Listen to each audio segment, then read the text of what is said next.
1,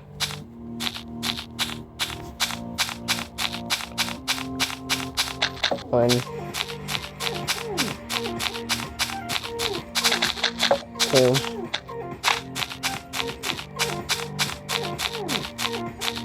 2,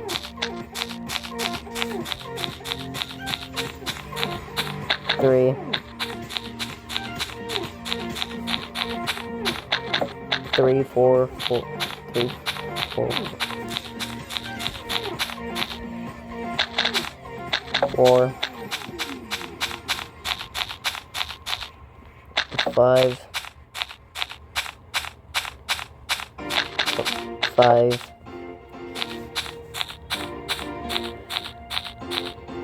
6, 6,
1, 2, 3, 4, 1, 2, 3.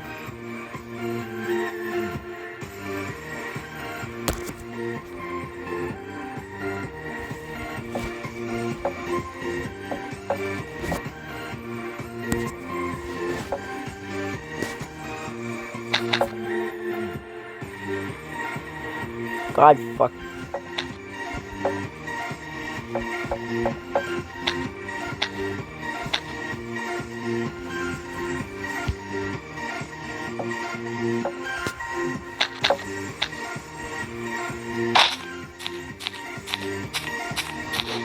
One, 2, 4, 4, 6,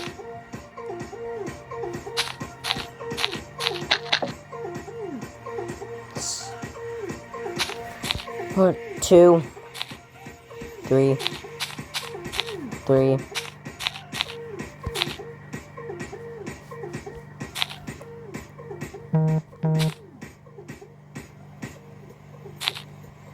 4,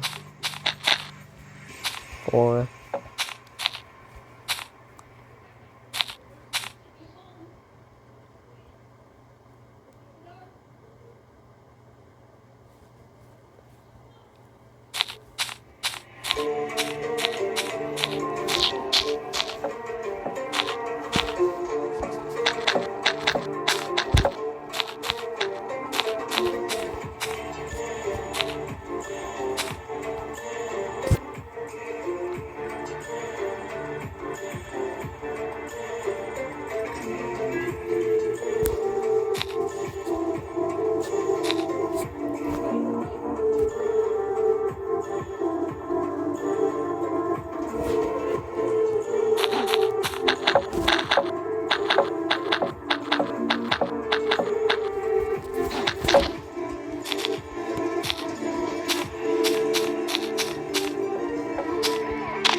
I don't.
Get your bitch at.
Finding life along the way. Well, days we have been played around the west, echoing around these walls. Yeah, I don't wanna miss a beat. On and on we'll go through the wastelands, through the highways. Too many shadows, through sun rays, and on we'll go through the wastelands, through the highways.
It's, look guys, it's the Raft Outpost. It's fucking, oh, it's meant to be the Raft, oh shit, I'm gonna have to remove this by hand.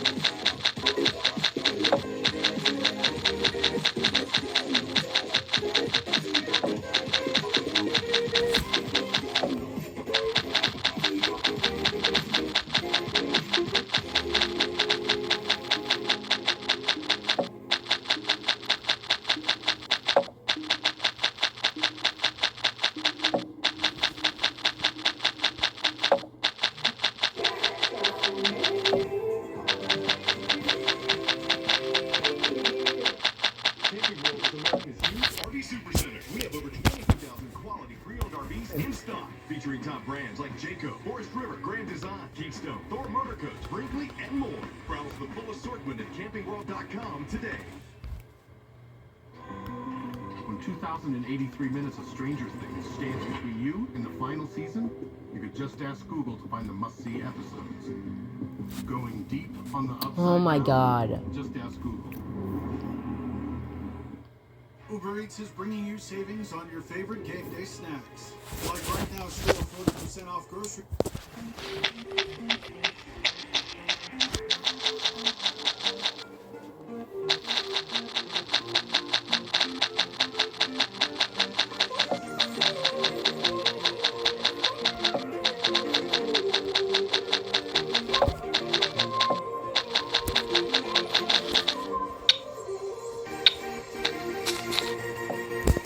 I have a feeling the Wrath Out.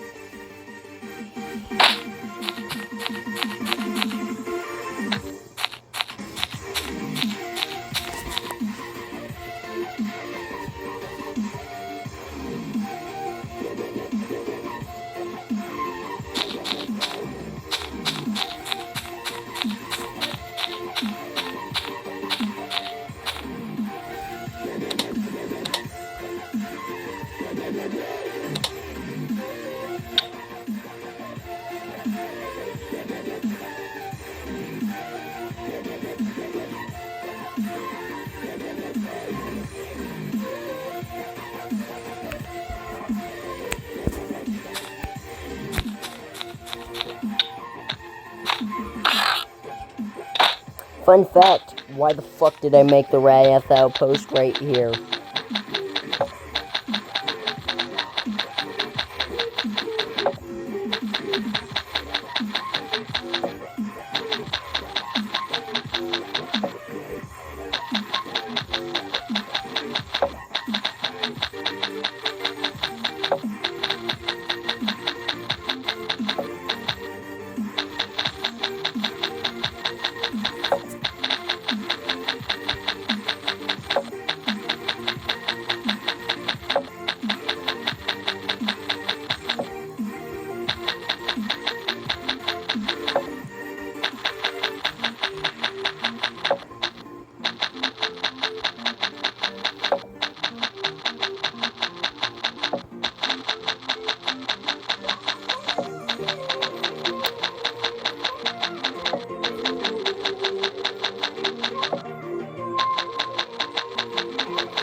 I want to make the Wrath Outpost, but I don't know how. Dawn Power Wash flies through 99% of grease and bugs in half the time. It absorbs grease 5 times faster. He even replaces multiple cleaning products. Elsa's got game. Dawn Power Wash, the better grease getter.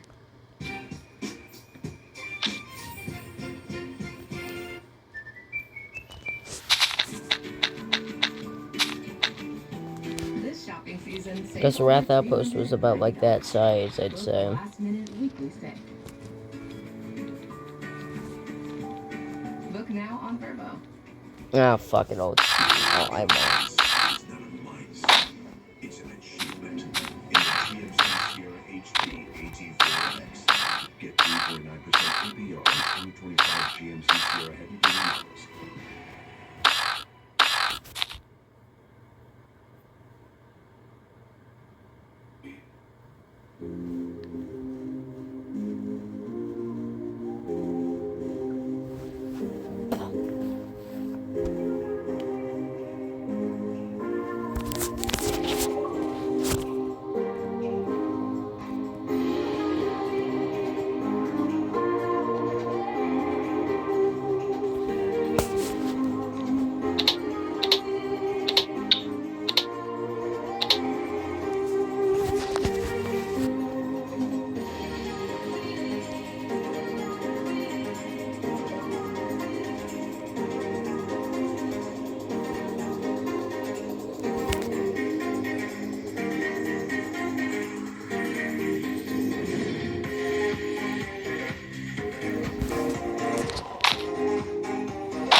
Fucking sponge doesn't even work.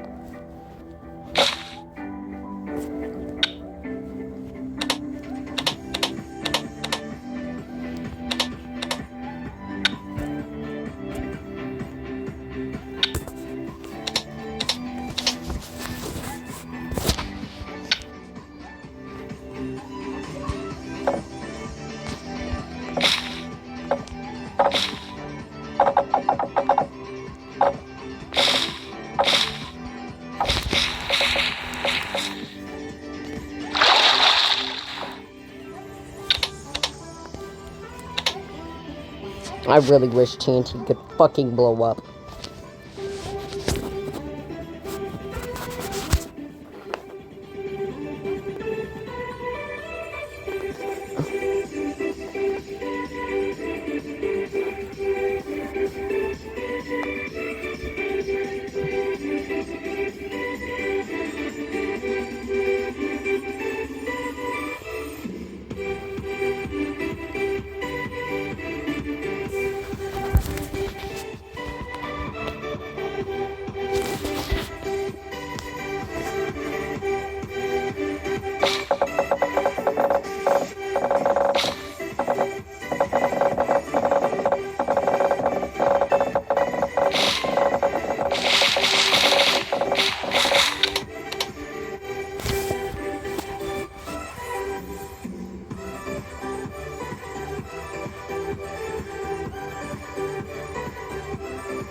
What? Not me.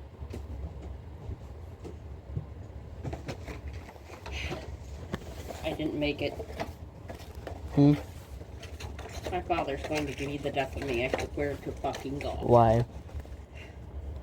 I'm down there, halfway down the road when he finally calls me back. Oh. What the fuck are you in? I forgot his phone in the truck while I was out running around. Oh.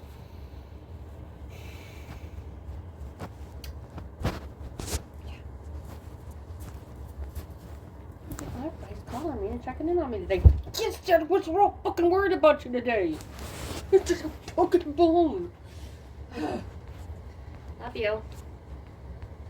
Love you too.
Daryl's family uses Fucking safety Christ. now, so their laundry smells more amazing than ever. Isn't that the dog's towel? Hey, me towel, Sue towel. Order Gain online for fresh scents delivered to your door.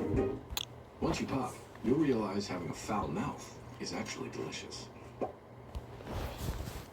Discover Braun Series 5 Pro Plus. You take one stroke, Braun takes 5. For the holidays.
Ah.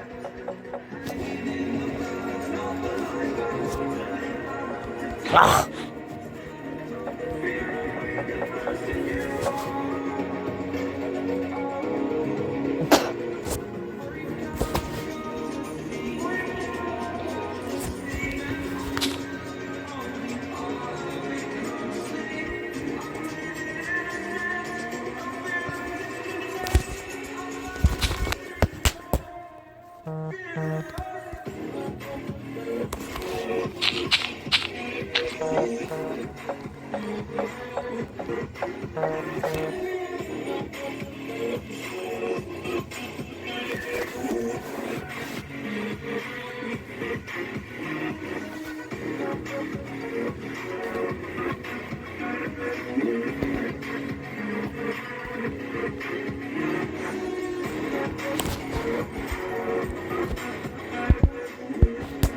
God fucking damn it!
Fuck!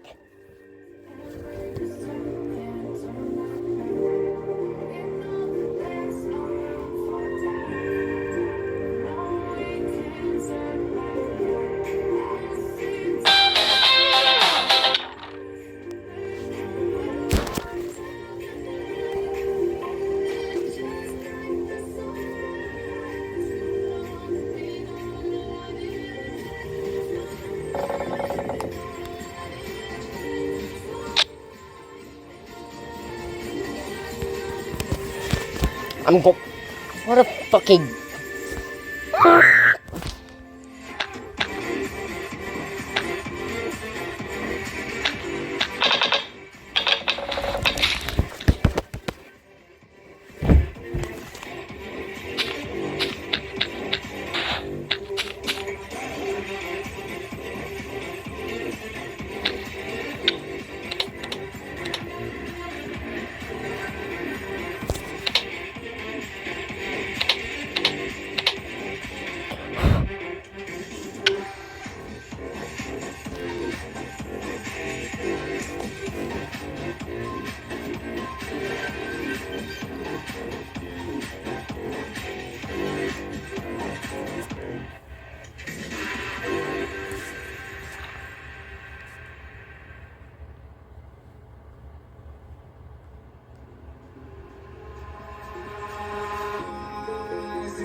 gonna lava cast this house.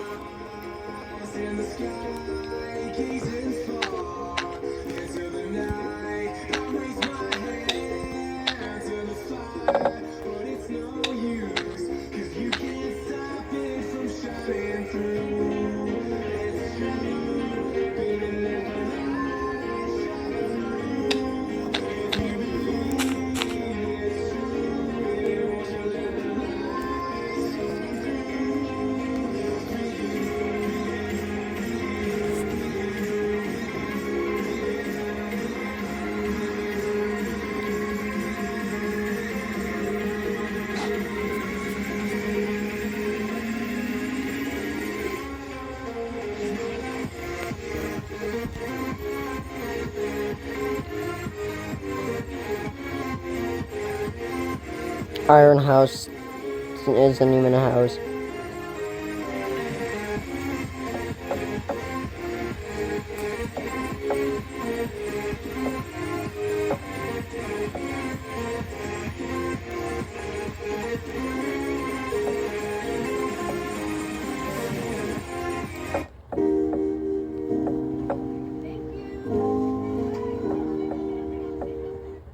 Watch Five Nights at Freddy's 2 at home now.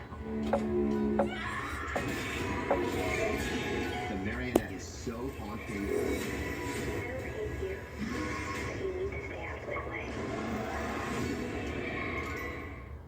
Powerful congestion relief doesn't have to be uncomfortable. New Theraflu Nasal Mist. Works like those other shitties, but feels like a fine mist. Theraflu Nasal Mist. Unblocks in seconds, lasts 12 1, hours. 2, 3, 4, 5.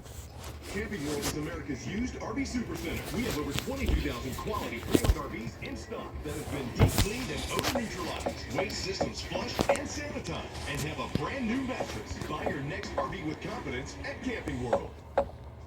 A man who works hard, sweats hard. Old Spice swagger fights sweat.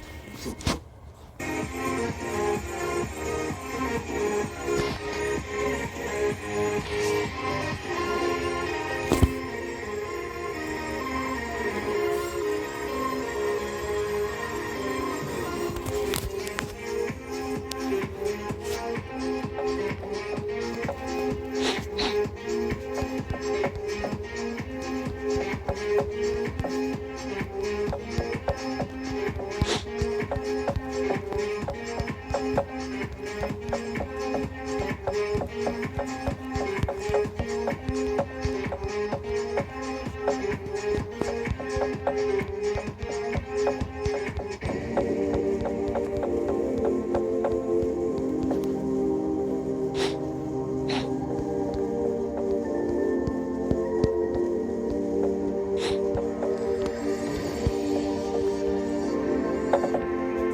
why do I have a feeling he's just gonna leave after just saying nothing but dead bugger.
What the fucking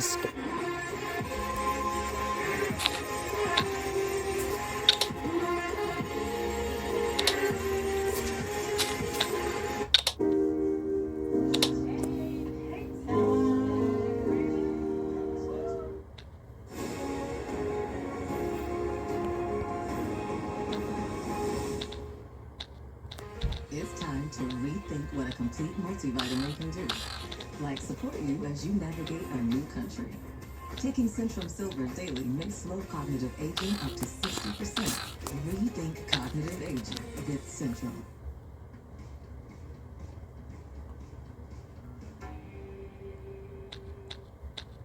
Introducing the new Knit and Sew Shop at Michaels. Discover hundreds of yarn schemes in a range of colors and textures. With all your favorite brands together in one place. Shop the new Knit and Sew Shop, only at Michaels. Everything to create anything. Holy shit.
What?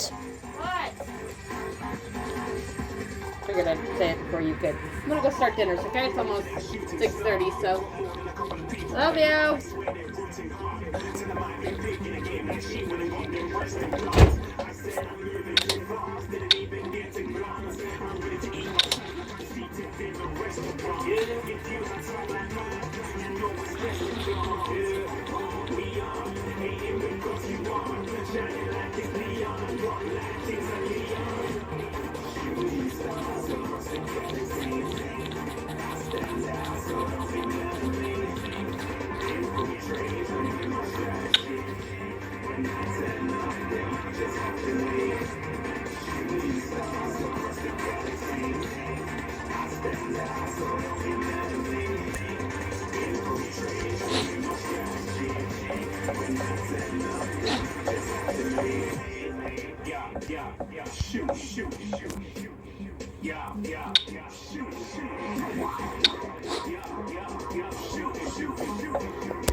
The fuck?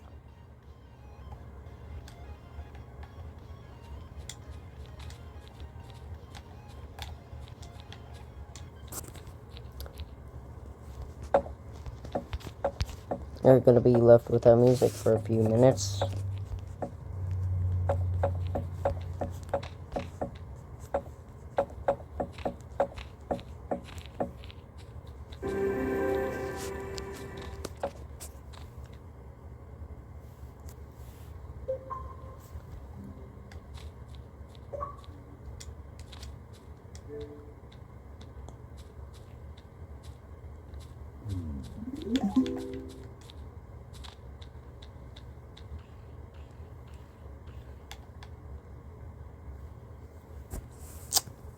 What you are looking at is the notorious lava wall on the oldest Anarchy server in Minecraft. After years of failed attempts, it has finally been completed, and it wasn't easy. Completely surrounding the spawn region, it starts up at build limit and flows all the way down to bedrock, preventing unarmed players from escaping. So, what exactly is this thing? Who built it? Why would they build it? And why is it seen as such a big deal? The history behind the lava wall is pretty fascinating, as many server regulars thought that completion of it would be impossible. But one person who was in the right place at the right time managed to unite players to accomplish this insane goal. Today I'll be telling you the story of how 2B2T's lava wall came into existence against all odds. But before we get started today, I'd like to thank Dashlane for sponsoring today's video. Dashlane makes it easy to keep track of everything. They fill in all of your personal info like addresses, credit cards, and so much more. They have a VPN so you won't be tracked when browsing the internet and can access content in any country. They generate super secure passwords, plus all the passwords that you store with them are encrypted, making a password manager the safest place to store your info. And best of all, it's free to download and install on your first device. Try Dashlane for free on your first device by going to dashlane.com/fitmc. It's a great way to support the channel. Now then, let's get started. Our story begins 10 years ago. When 2B2T first opened in 2010, it didn't take long for lava to start showing up at spawn. Back then, all players spawned into the world at a single point, so it was common for trolls to place lava on the spot to kill anyone that joined. Eventually, spawn points became randomized, so this technique didn't work anymore. But that didn't stop players from putting lava casts all over the place anyway, giving the server its iconic look. Fast forward 6 years to 2016. When YouTubers invaded the server for the first time, players attempted to build a massive lava wall at spawn to kill all of the new players coming in. But these lava walls were made in haste and had a few issues. First of all it took was just a bucket of water to turn all of the lava into cobblestone, which could be broken pretty easily. Another issue was that the lava only went down to the ground, which meant tunnels could be dug underneath it. It also didn't help that these lava walls relied Oh my god, he on was built lava casts, so it was possible to tunnel through them with solid blocks. In the end, it was not truly effective at stopping new players. This failed lava wall would be the first of many attempts in the overworld. For the years that followed, lava walls were seen as a joke. A hazard that required a great deal of work to maintain, only to be foiled easily. There just wasn't a good enough reason to build one long term. But in 2018, a series of crazy events would begin that would culminate in the creation of the modern-day lava wall. If you've seen my History of Incursions video, you probably remember 2018 as being the last year of spawn incursions taking place. If you didn't know, incursions were events where groups of players came together at spawn in order to take control and accomplish a goal, usually involving a massive build of some kind. With the 7th incursion ending in a spectacular failure due to infighting, there were doubts that another one could be pulled off successfully. In 2019, 2B2T was picked up by the YouTube algorithm and caused thousands of new players to join the server. Several people tried to start their own version of the 8th incursion all at the same time, which caused mass confusion. All of these projects either failed or were abandoned, except for one. A 2B2T player named Baki was given control of one of the failed 8th incursion groups. While many players had I know this, there was Coco. still a I lot know of people this. in it that wanted to be involved in a big event somehow. Baki came up with the concept of the Infinity Incursion, or II for short. A group that operated like a normal spawn incursion, but was not part of the sequentially numbered ones. It would be its own separate entity. The II knew that they had to do something that would make the 2B2T community take them seriously. Baki decided that first, they would make a giant version of their logo made out of obsidian in order to draw more attention to the group. Their infinity symbol was massive and at the time was the largest handmade symbol built on the server. But after another group, the Spawn Masons, utilized automatic building bots to make their symbol, the II began work on a new project in 2020, Operation Black Sky. Their goal was to completely cover Spawn in a massive obsidian roof, which would cause players to spawn on top and not have an easy way down. It would also cause the terrain beneath it to be pitch black, so new players without Fulbright hacks would not be able to see anything. It would also cause mobs to spawn, which would further harass new players. The construction process was intense, with players working around the clock just to fill everything in. Eventually, Black Sky was completed, covering the vast majority of 2B2T's randomized spawning locations. But even after this major accomplishment, members of the group still wanted more. They wanted to build something that had not been built before.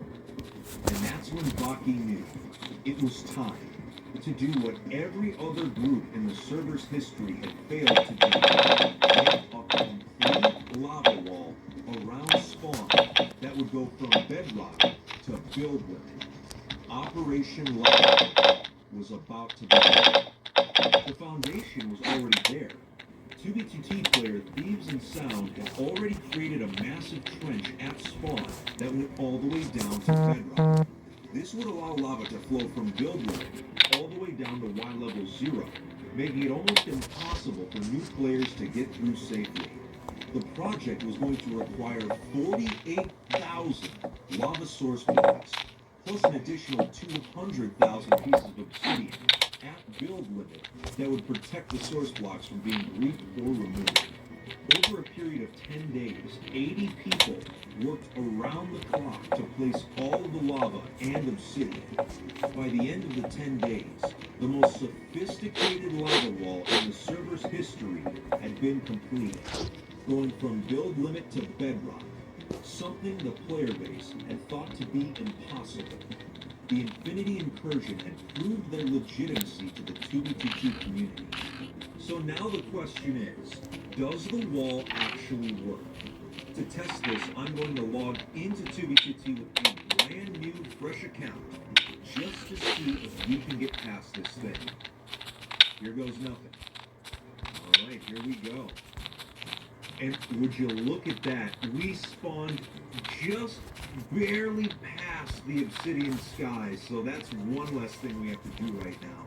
Alright, the lava wall is about 500 blocks this way.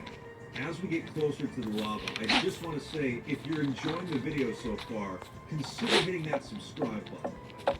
As I always say, no pressure, no pressure. And there it is. I mean, you don't really get a feel for how massive this thing is until you're literally standing right next to it. So let's get closer.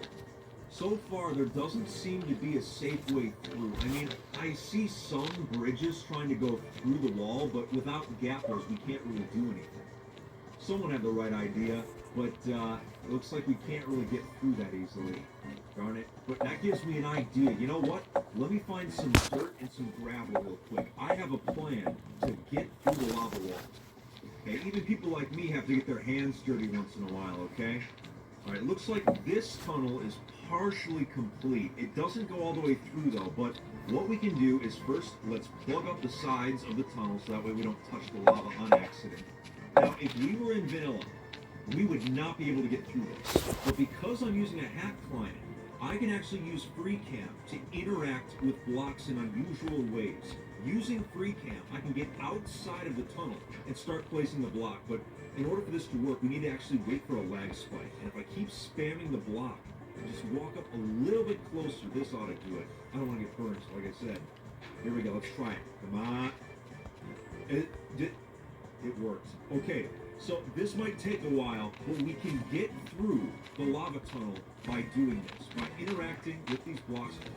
It's right there. Freedom is right there. Okay, we can do this. Let's just start spamming. Come on. Slow and steady progress is still progress, as far as I'm concerned. One more block to go. Look at that. Come on. Yeah, we're so close. Someone turn on a lag machine or something, man. Let's try the bottom. Wait, hold up. I think I did it. Let's just break this dirt. Oh my god. There it is. We did it. Oh, freedom. Wow, so, I mean, even an experienced player like me had to use hacks just to get through that lava wall, and it took a good 20 minutes from spawning in to actually getting out here. Ooh, there's a skeleton. Let me take care of this real quick. Maybe fighting that skeleton is not a good idea, but I've been thinking about this. The Infinity Incursion with the Obsidian Sky and the lava wall combined. It seems like they're trying to funnel players into the nether. Why would the II be trying to funnel these players all into the same place? I feel like they're planning something, but I guess we'll just have to wait and see what they have in store. But if you enjoyed today's video, make sure to leave a like and hit that subscribe button. Also, make sure to follow me on Twitter and Instagram to stay updated on when new content is coming out. But that's it for today, everyone. Take it easy, and if you plan to play on 2B, just make sure to stay alive out there.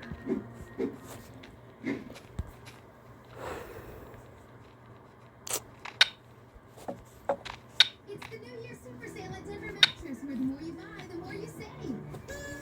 Save $100 on every $1,000 you spend. Check out the Summit Firm for only $299.99, and score 60 months no interest and free shipping. Happy New Year from Denver Mattress. How far does the Northern Highway on the oldest Anarchy server in Minecraft actually go? It was started more than 10 years ago and has been traveled by hundreds of thousands of players over the years. The reason I ask is that it's different from the other roadways that we've explored in the past. While the server's western highway is the least traveled road and the eastern is the most traveled, the Northern Highway is rumored to be the longest out of all of them, which is why I'm so curious to see where it actually ends. The highway is also special to me, because it was one of the first roads I ever traveled on when I joined the server many years ago. So I finally decided to take the journey to the far north. Join me today as we explore the Northern Highway on 2B2T and encounter the ruins of the various towns, settlements, and works of art that litter the apocalyptic roadway. We'll also find clues left behind by the countless travelers that have walked this road in the past. Once we start getting pretty far out, I have no idea what to expect. Here we are, about to start our long journey, but you might be wondering, why are we not on the actual highway right now? Well, we're very close to it, but I had to make a stop here first. Thousands of players have walked past these ruins having no idea that this is where my first house once stood. I built it 8 years ago, just off the North Highway. It was just a simple cobblestone castle, but it provided a small bit of comfort in this apocalyptic wasteland. Over the years, I've stopped by here from time to time, only to see it crumble more and more. I built it when I was 23 years old, and I'm 31 now. Nothing on this server lasts forever, but it's still wild to see the remnants of something I built almost a decade ago still here. It even looks like others have attempted to build nearby, but their creations have suffered the same fate. Despite this server being a toxic cesspool, moments like these are why 2B2T is such a special place to me. But enough nostalgia, It's time for us to hit the road and see how far the Northern Highway actually goes. Made it to the highway, got a full tank of gas. My horse has the golden drip. Let's see if the rumors are true about the Northern Highway being the longest. Now, we have to be extra careful because live horses like this one make withers very aggressive. Unlike skeleton horses, which don't get targeted due to their undead status. Coming up on the 7,000 block milestone, the majority of the highway this close to spawn has really good infrastructure. I mean, the majority of the road is just straight obsidian with guardrails. So I don't expect this infrastructure to last very long. I get the feeling we're going to see a lot of obsidian builds like this one on the highway, since they do tend to last a bit longer than more traditional builds like regular houses and farms. Whoa, check it out. Our first crystal trap of the journey. If you don't know what this is, because Anarchy servers allow cheating, many players use a hack called Auto Crystal to automatically destroy them. Since it's a combat hack, if you leave it on by mistake, you can accidentally blow yourself up walking past one. So let's be extra careful around it. What did I tell you? But anyway, we're at the 10K milestone right now. It is pretty destroyed, which I guess makes sense since we're so close to spawn, but as we get farther out, hopefully things will be more intact. We'll see. We got the ruins of a farm here, and this is a prime example of what happens when you have a resource this close to the highway. Everyone is going to take from it. At 12,000, it seems that a settlement used to be here, and we're getting out far enough where some of these ruins are actually still recognizable. They're not just giant holes in the ground. Oh my god. Yep, I can't show that in the video. Oh man. Yeah, the North Highway's something else. Hey Slippy, you left your dog on the highway. Let's see, are they online right now? No, they're not. There used to be a coordinate exploit where if you found someone's dog sitting like this and they were online, you would submerge it in water and it would teleport to their owner and you could see what direction they're in. Get a load of this obsidian monstrosity. Oh yeah, we definitely need to check this out. Look at this thing. From above, it's just a giant mess of obsidian. It's like if someone asked the builder, what are you going to use that obby for? And they just said, yes. There's no rhyme or reason to any of this. But I mean, I guess it makes it kind of look cool, you know, especially from down here too. And a lot of mobs are spawning in here. It's just a crazy build. The infrastructure's starting to get worse. Instead of obsidian highways, it's all stone right now. So, ow! That skeleton just shot my horse. Yeah, that's fine. You don't need your goddamn horse anyway, Fit. What if it's that same skeleton that attacked my horse? Wouldn't that be funny? Check it out. It's the 20K milestone. Alright, we're making good progress today. Another ruined settlement off the highway. I mean, this one's in better shape than the last one we saw, so hey, we're making progress, I guess. This is bizarre. Someone has raised the levels of the water right next to the highway here. I don't know why you would do something like this, but then again, it's an Anarchy server, so I guess you can do anything you want to, right? Yeah, let's just not ask questions. Let's continue on the journey. Oh, check this out. It's a little rest area. So hey, the towns may all be destroyed, but this bench isn't. So if you want to take a breather, this is the perfect spot to do it. Another beautiful evening in this toxic, post-apocalyptic wasteland. Let's stop and smell the ocean breeze. How many times have people shat in that fucking ocean, goddamn? Yeah, that weather's being super aggressive, just like I thought it was gonna be. Is that the kind of road? Oh my god, another one. Oh yeah, we need to keep moving. I have not seen this many withers on a highway in a long time. Imagine if you were a new player walking this highway, you would be absolutely demolished by all these withers. This is insanity. If our horse gets hit by one of those wither skulls, it's over. It takes a ton of damage, and for some reason, the AI in Minecraft for horses makes them run towards the wither when they've been attacked. So we really need to watch out. This seems like an okay place to take some shelter. This settlement on the ocean isn't completely destroyed, but you have to remember that when it's surrounded by withers, we can't exactly expect it to look pretty. Getting close to these withers, I actually do worry about lag spikes. All it takes is one. Whoa. If the withers don't kill this horse, Mother Nature just might. These withers just seem to be a big fan of this horse, man. Let me tell you, it's got to be the drip armor. I guarantee it. All right, there we go. All right, 40,000 block milestone. That's a sight for sore eyes. All right, any withers around? It looks like there's been, oh yeah, they're underground though. Okay, so we should be all right for now. We need to stay on our toes. But look at this. Wow, this milestone actually looks amazing. Look at all the foliage. And that is a giant cathedral up there. Wow. All right, we need to take a look around. This looks pretty sweet. Finally, some actual intact civilization on the Northern Highway. Finally, it only took 40,000 blocks. Yeah, they got stained glass. This place looks fancy. This is a pinky up kind of set of ruins. You know what I'm saying? Wow, look at it. This alone was worth the trip. And we're only 40,000 blocks in. I wonder who built this. I'm glad we were able to document this place, but it's still a long journey ahead, so our rest period is over. Let's hit the road. Found this rest stop with crops growing. I actually have some seeds in my inventory right now, so you know what? We're going to do the responsible thing. We're going to replant some of this. So hopefully, if people come on this highway in the future, they might be able to eat some of this bread and stay alive. I mean, we've seen a lot of signs saying RIP so far, so hopefully they'll help out someone at some point. 50,000 blocks. You'll love to see it. Oh, and there's a wither, so we can't even stop to smell the road. God damn it, Carl. Keep going. Carlo, what are you fucking up? You know, but hey, it's to be expected on this godforsaken highway. This rest stop is grief, but they actually built some sort of wall on this chunk border here. That's kind of cool. I mean, it didn't protect the rest stop, but it looks cool. Check it out, it's a horse. Oh, it's a skeleton horse.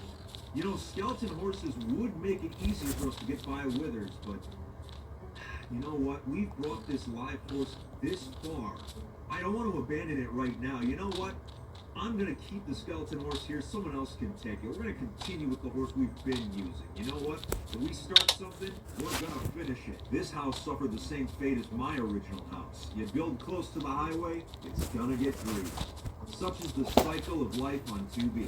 Well, that's a lot of signs. Okay, what is this? The entire book of Revelation of John, written by HD PvP. Are you serious? It says written on 1,191 signs, 22 chapters, 404 verses, and look at the coordinates, -666. Oh my god, this is real. Someone actually did this. I am both impressed and confused at the same time, but that happens a lot on this server, doesn't it? Yeah, they actually did it. The mad lad actually went through with it and put it on all these signs. Here's the start of it. Yep, just as I thought. It's all 100% legitimate. They actually took the time to place down every single sign and write it down chapter by chapter. That's insanity. He's not online right now, but HD PvP, you have my respect for putting so much time and effort into something so ridiculous. Got The Toyota phone is still on. Start fresh with a new Toyota.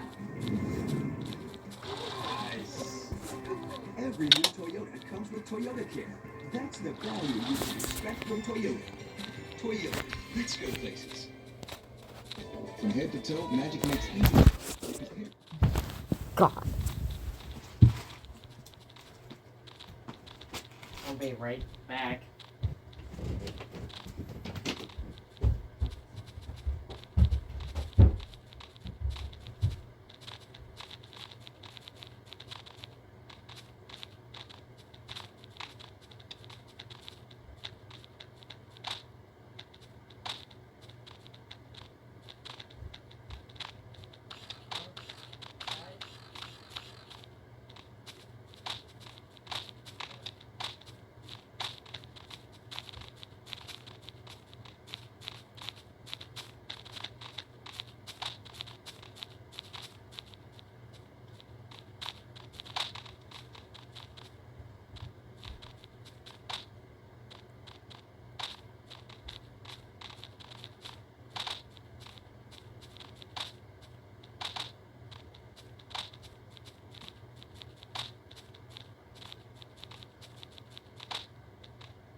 Get your bitch.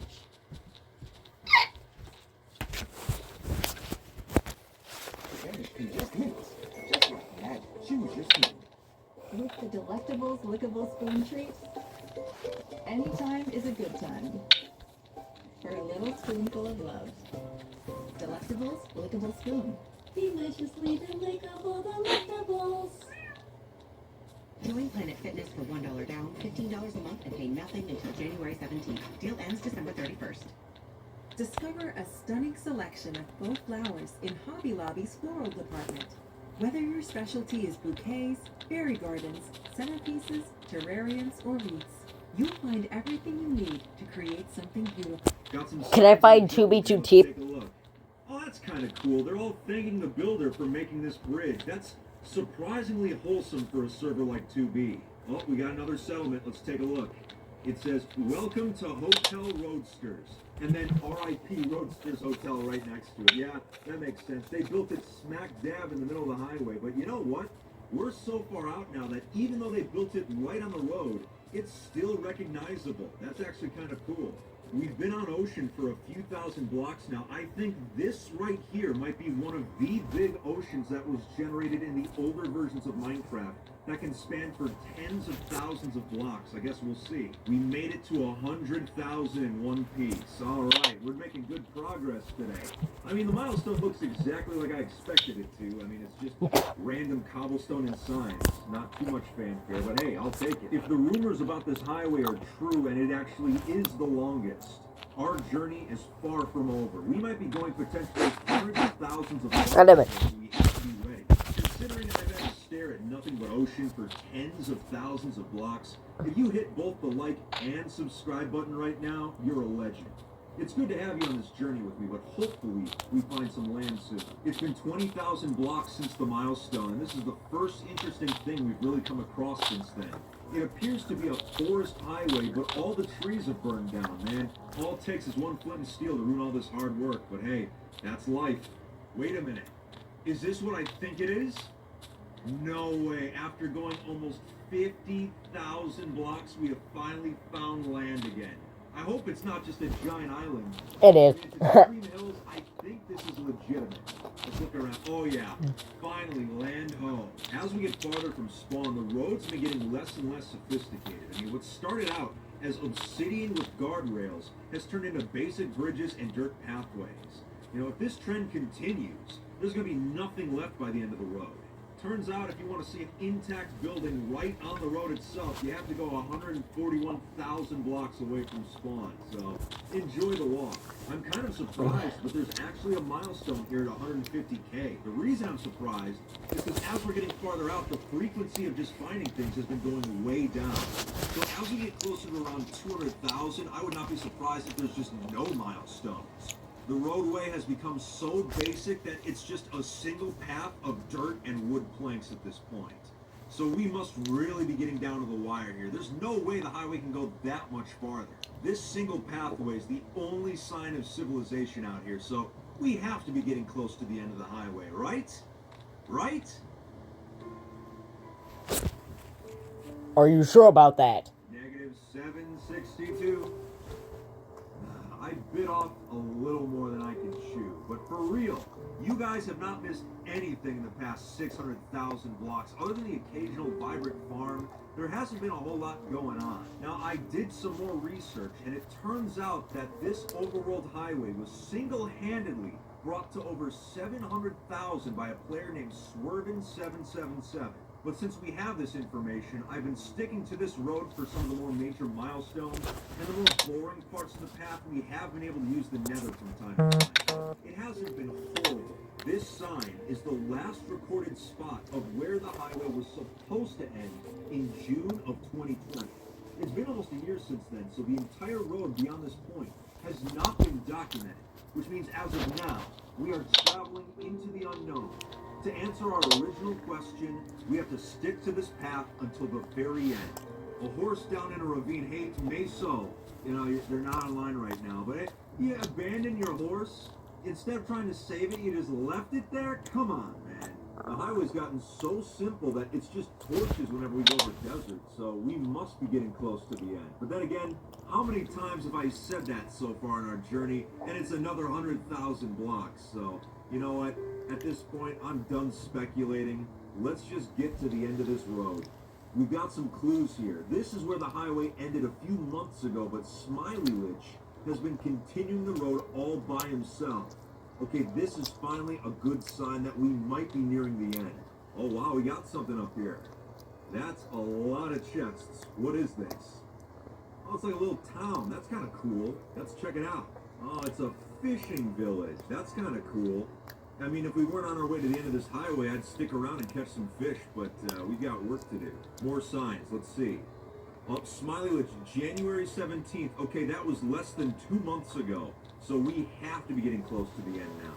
We have an old school desert temple and a massive cactus right here. Wow. And there's even an intact beacon nearby. That's pretty wild. This is definitely one of the more interesting things we've seen on the journey. There's even some signs here too. All right, all right. I see melons. I see a lot of melons. Wow. This is actually one of the more pristine farms we've found, which makes sense because we're so far on the highway now. Oh, Smiley-Lich built this. Wow, so this is his actual melon farm. That's pretty wild. With all these clues left behind, I get a feeling that we're getting close. Oh, God, not again. Don't make me say it. Oh, we got a horse. No way. No way. Silver Crown King's horse? Silver was a base mate of mine 7 years ago. Holy shit! I helped him construct one of the largest gold farms on the entire server back in the day. He was a good friend of mine. I can't believe we just found his horse.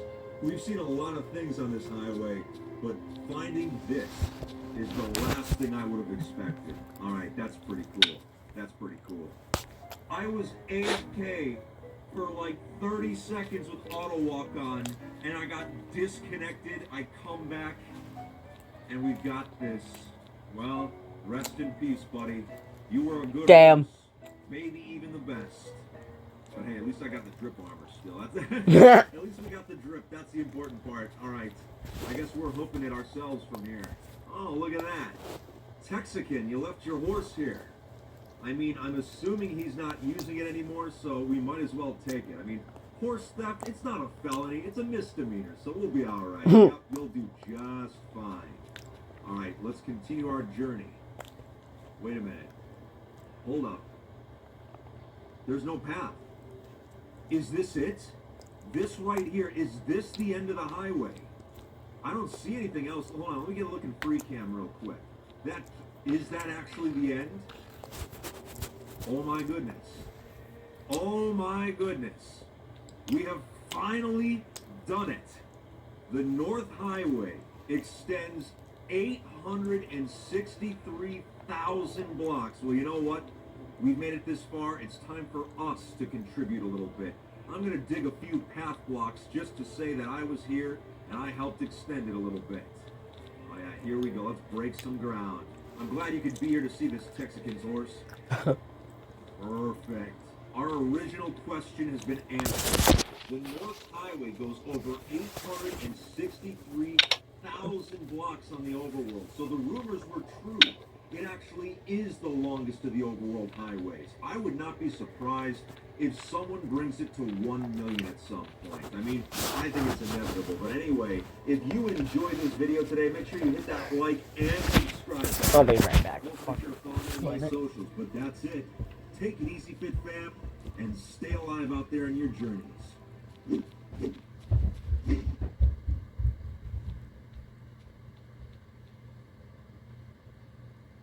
In the past 10 years of Minecraft's history, how did we go from this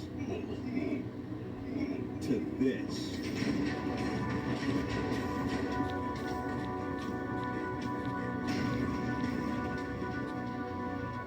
The evolution of combat on the oldest Anarchy server in Minecraft has been chronicled over the past decade and is some of the most fascinating digital history you can find. By putting players in a no-rules environment, you encourage them to seek every single advantage possible over an opponent. Today we take a look at the history behind 2v2t's PvP meta, how it has changed over the last 10 years, and how we went from sticks and stones to automated warfare. The road to get there was a wild and convoluted one.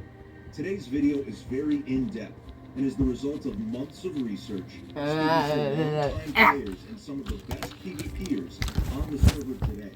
By the end of this video, you're going to be an expert. I hope you're ready. In the early days of the server's lifespan, PvP, much like Minecraft itself, was simple. Enchanted items, potions, and the hunger system didn't exist yet. Food was used to heal hearts directly, didn't stack. Everybody carried 3 weapons on them at all times. The sword, which was used for melee combat using simple swings. The bow, which back in Alpha acted more like a machine gun than a bow and arrow. And the lava bucket, which could light people and blocks on fire. According to 2B2T legend XCC2, the lava bucket was the most effective of these 3 weapons on 2B2T, but using it came at a cost. If a player died in the lava, all the valuables they carried would be burned. And since repairing items had not been introduced into gameplay yet, every single piece of gear was useful. So losing it to lava was not ideal. But these 3 weapons were the primary killing methods from 2010 until late 2011. The meta didn't change until the eventual update introduced 3 new mechanics to combat: sprinting, critical hits, and blocking. These additions gave players more options in combat and made fights more intense. When both Brewing and Enchanting were introduced, there was a mad rush to obtain the best possible enchantments, as having enchanted gear became the difference between winning and losing. Farming potions became very useful, and 2B2T players would eventually discover how to stack potions illegally. It was possible to throw harming potions at someone to kill them in seconds, but this exploit was eventually patched by the server's admin, Housemaster. Lava was not as effective as it used to be because of fire resistance potions, so going into 2012, swords, bows, and potions had become the meta. But the next 2 years on the server would be the first major paradigm shift in 2B2T's combat. Hack clients called apples in order to Clients duplication. started to go public. While they were typically called cheat clients, they received the nickname of hacked clients by players that fell victim to them. These clients allowed players to perform actions that would otherwise be impossible, such as using X-ray to see everything underground, or tracers that showed where Fucking. players were. While Notice was not the first hack client to be used on 2B2T, it was one of the most common in the early days since it was available to the public. One of the most powerful hacks in Notice was Force Field, a very early version of what we now call Kill Aura. It was a hack that would automatically hit opponents with your sword, even if you were not aiming at them. It also gave the user an extra 1 block of reach that usually was impossible to replicate in vanilla. Since 2B2T was an anarchy server, using these clients was completely okay, and anyone that used a hack client had an immediate advantage. It was not even close. As a vanilla player, it seemed hopeless to go up against a hacker, but not all hope was lost. Later in 2012, Minecraft updated to Java Edition 1.3. This update saw the introduction of enchanted gold apples, or God apples, one of the most powerful items in Minecraft, even to this day. The extra health regen, resistance, extra hearts, and fire resistance meant 2B2T suddenly became a lot safer. Vanilla players finally had a defense against someone using a hack client. God apples were craftable if you had enough gold, which, by this time, many of the players did. When it came to hacker versus hacker fights, gappers turned what used to be quicker fights into slugfests that would sometimes last upwards of 20 to 30 minutes. It was common to see players start to bring additional armor sets with them to fights in order to survive longer than their opponent. Because while God apples almost made you invincible, they only did so if you had armor on.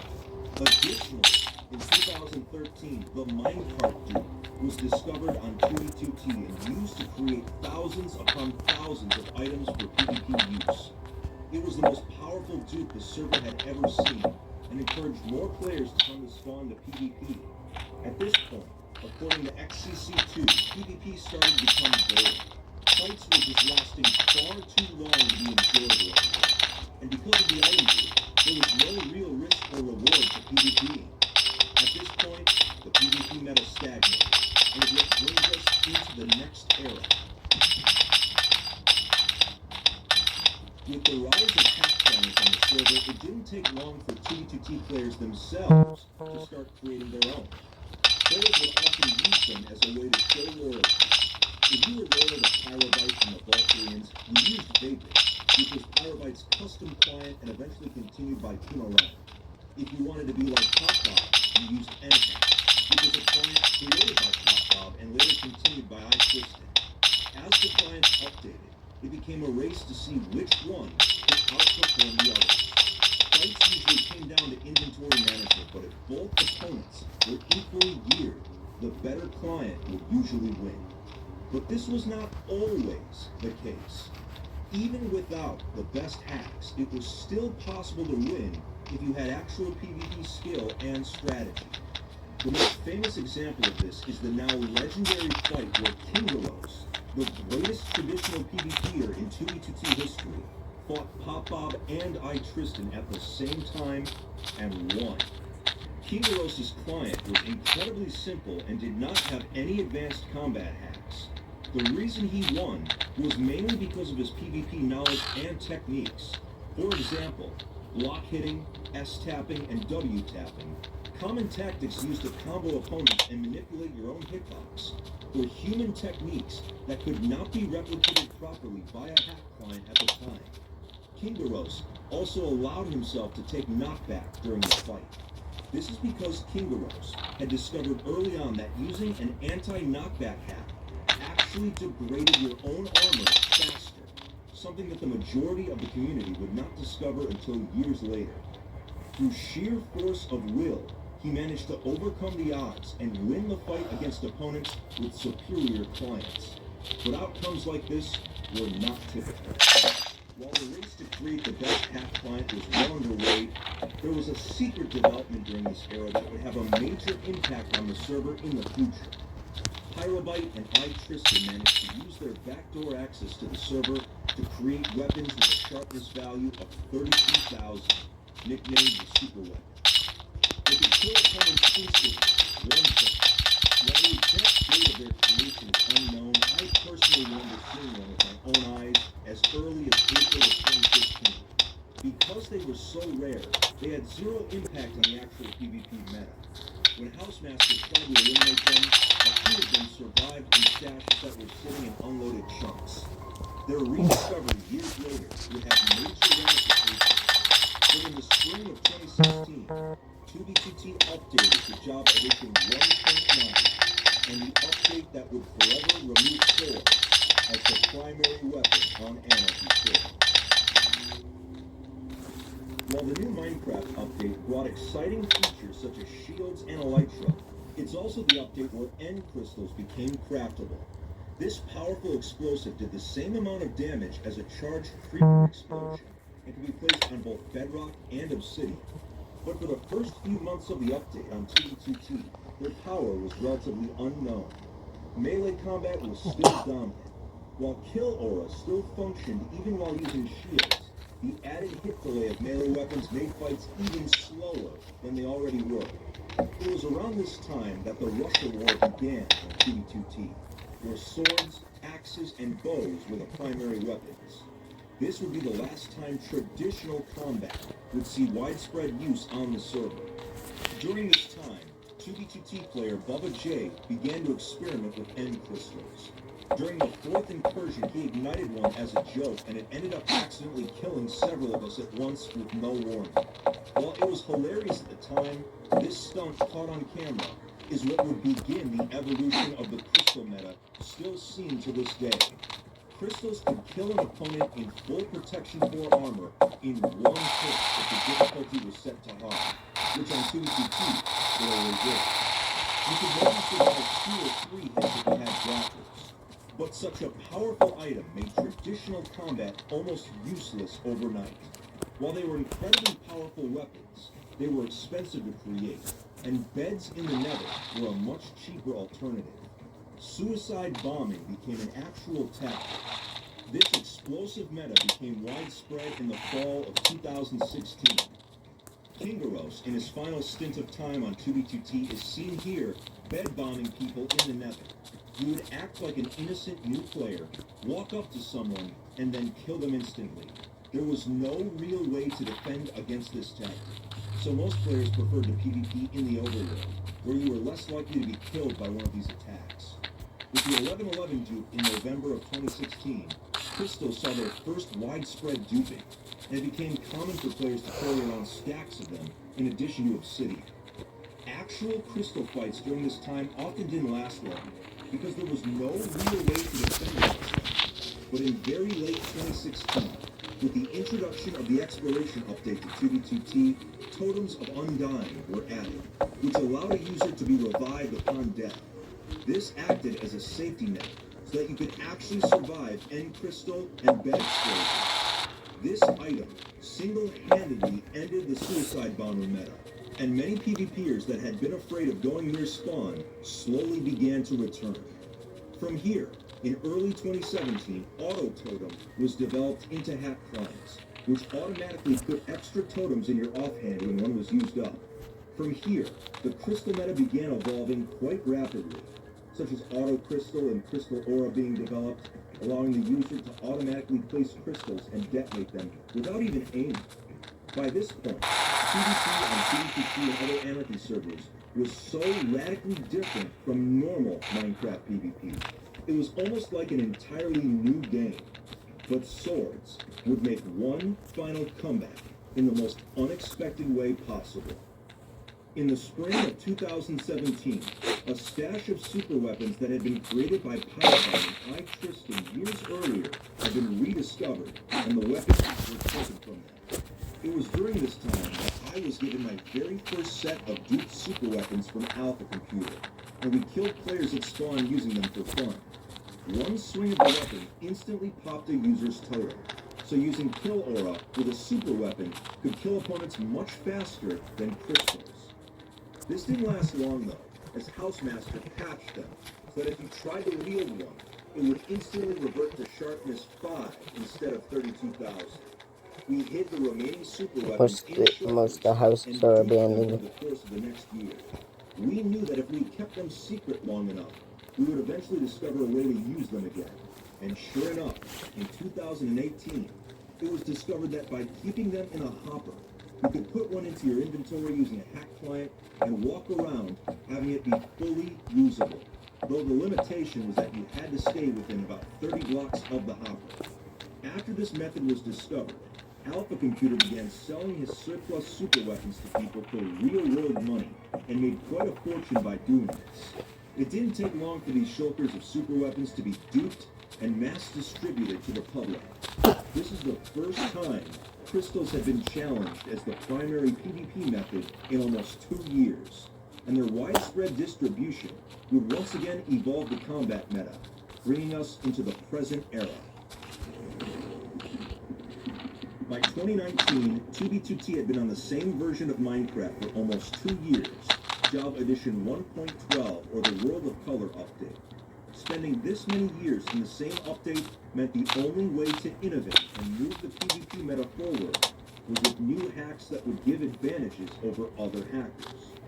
Crystal hacks evolved during this time, making crystal placement smarter, targeting a player's lower hitbox, which is what caused the most damage, allowing crystals to be placed through solid blocks more easily. The list goes on. Despite the advances in crystal combat, 32Ks were the dominant weapon in 2019. Much like crystal combat becoming automated due to hack clients, 32Ks went through a similar phase when Auto 32K was invented. This hack allowed the user to place a hopper and shulker instantly and begin swinging a 32K at rapid speeds. Seen here is 2B2T player Faction using the Auto 32K module to instantly kill crystal PvPers. It was perhaps one of the most overpowered PvP hacks in the server's history. But near the end of 2019, after years of trying unsuccessfully, Housemaster finally managed to patch 32K swords once and for all. Auto 32K was useless, and crystals once again became the dominant weapon on Anarchy servers. Which brings us into the present day. We are going going through a hack client renaissance, with literally dozens of clients all being used on 2B2T at the same time from different developers, and players scrambling to find the best ones available. There are so many different techniques and tricks that can be used that it would be impossible to name them all in a single video at this point.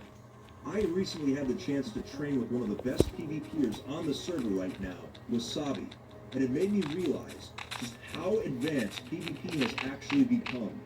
During a fight, there are so many variables to keep track of. On average, PvPers are using more than 15 hits at the exact same time, often toggling specific ones on and off. Oh my god, bro. Get your ass out of here. Taken Minecraft PvP and made it unrecognizable from what it normally is supposed to be. As the server continues to survive, what will happen to the 2B2T PvP map? Will we see this style of PvP taken to the limit? Only time will tell. The evolution of combat on 2B2T is not so different from warfare in the real world, and it's a fascinating parallel. If you enjoyed today's video, make sure to leave a like and hit that subscribe button. Also make sure to follow me on Twitter and Instagram to stay updated on when new Minecraft content is coming out. That's it for today, everyone. Take it easy and stay alive out there, Krypton.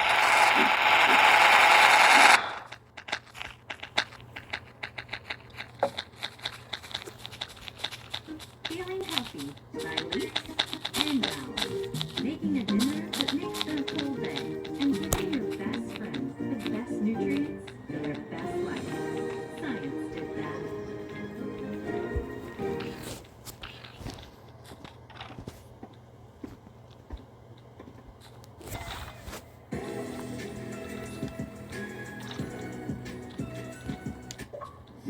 MC. A few days ago, I received a message out of the blue from one of my old basemates from Aureus City, Kainslaw. He told me that Wintermelon, a massive city built by hand, had just been griefed. A base almost a year in the making, kept secret from the rest of the server. The world download was taken just before the city fell. Kainslaw delivered it to me. And he told me that the founders of Wintermelon wanted me to tell their story. Lucky for them, telling stories is what I do best. Now, let's get started.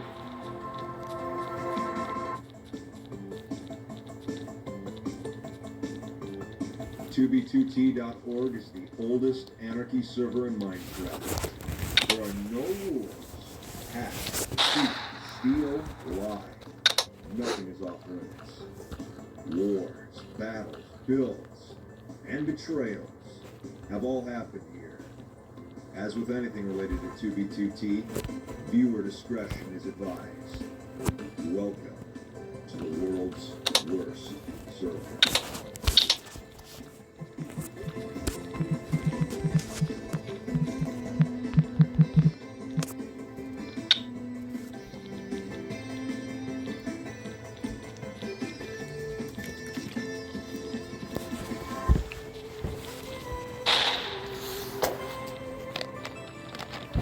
What's going on, everybody? This is FitMC, and today I'm going to be touring one of the most magnificent bases I have ever seen on 2b2t, Wintermelon. This entire base was built by hand. No one even used schematic. It was all placed brick by brick. And it really shows off hard work and dedication by numerous players throughout the past year. Now, before I do the tour, I need to tell you the story of Wintermelon by the founders themselves. So sit back and relax. It's story time. History is written by the victors. In the case of 2b2t, the most persistent of players. The followers of the Melon have gone in and out of existence since the beginning of time. But in the last year became a force to reckon with. It all started with the Melon Highway, dozens of melon farms that spawned. Players could be praising the melon at any time of the day. It was these very same melon highways that Rusher stumbled upon in his very first video. In a way, you could say that these melon farms allowed Rusher to succeed on the after the melon, apparently, quote-unquote, spoke to a dedicated follower. The members of the Melon Council included members such as the Lone Runner and Buck. Melon had been praised in many ways over the years on 2B2T.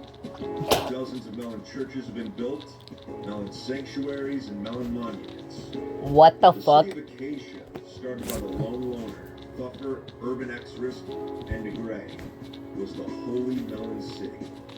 And so with Thuffer's steps and completion, the Melon worship me and chat span became permanent. Urban invited more to Acacia, including his brother, the Rate Machine.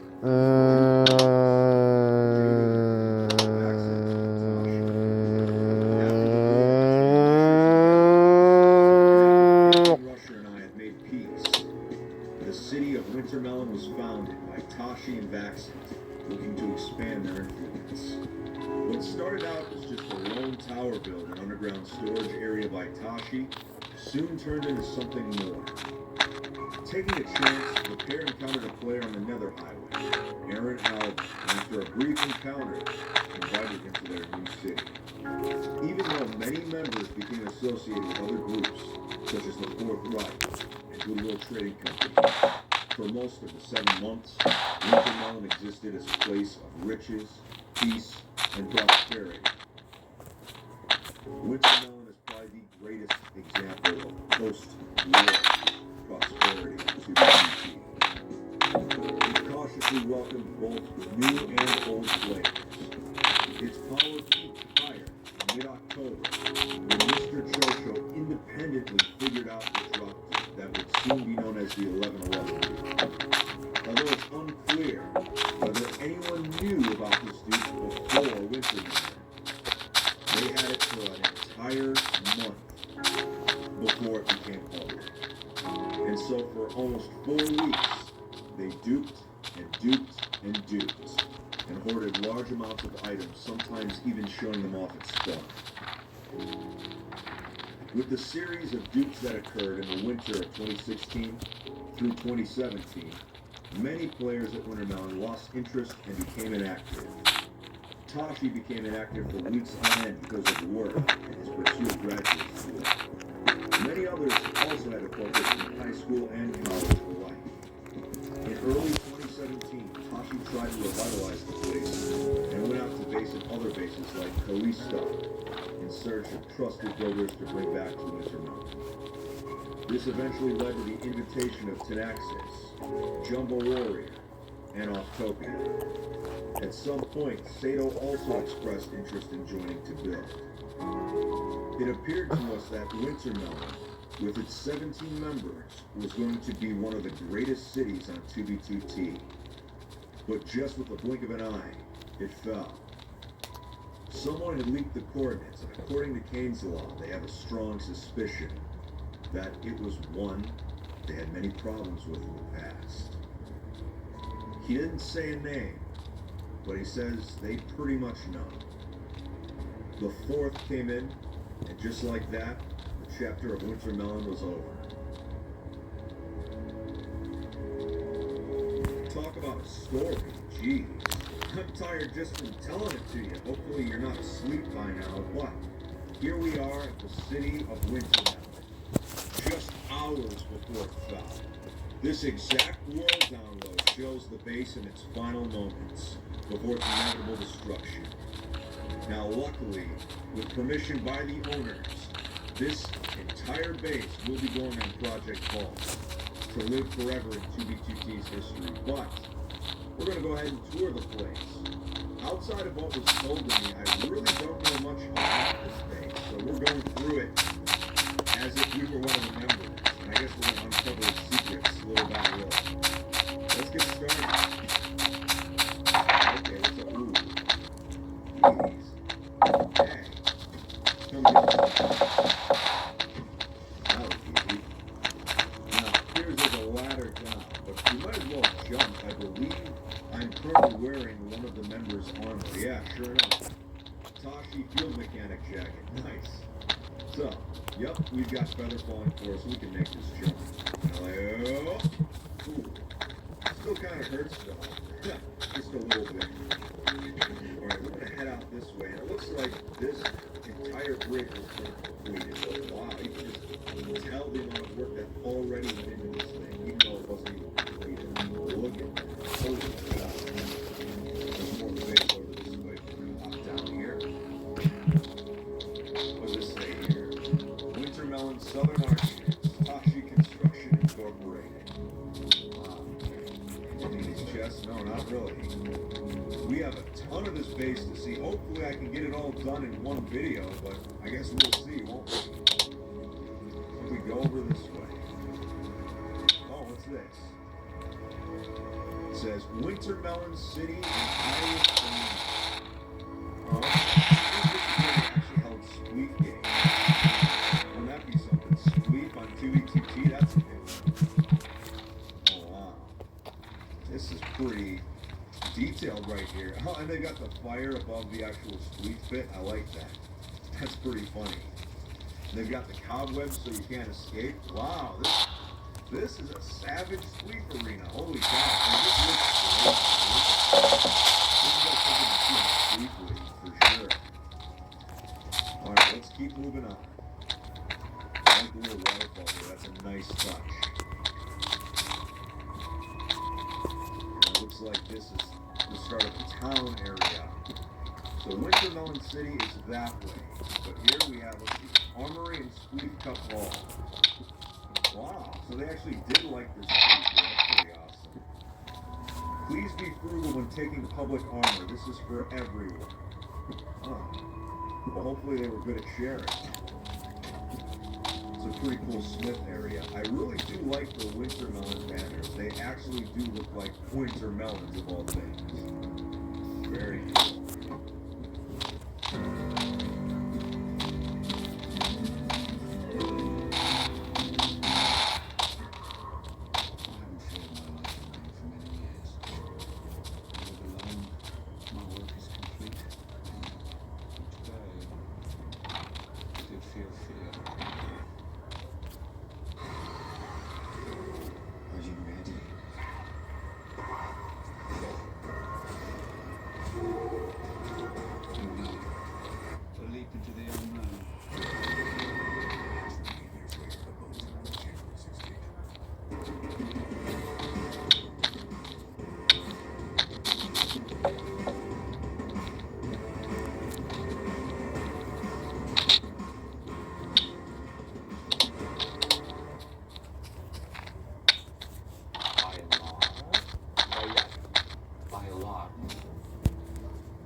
Io bailo.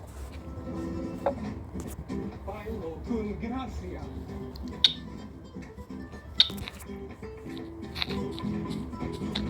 Bailo come se non vera una bandiera. What do we have up here? If players step on anything but snow blocks, they lose. Oh, so this is actually like, they built an entire area just explaining the rules of Spleef? Wow. That's pretty awesome. Look at that. So they actually had seasons here? That's pretty funny. Wow. I mean, I'm still taken aback. That's so awesome. Would you look at that? It's actually snowing now, so I guess Wintermelon has earned its name big time. Wow. Well, I want to make sure I go back this way to make sure I don't miss anything.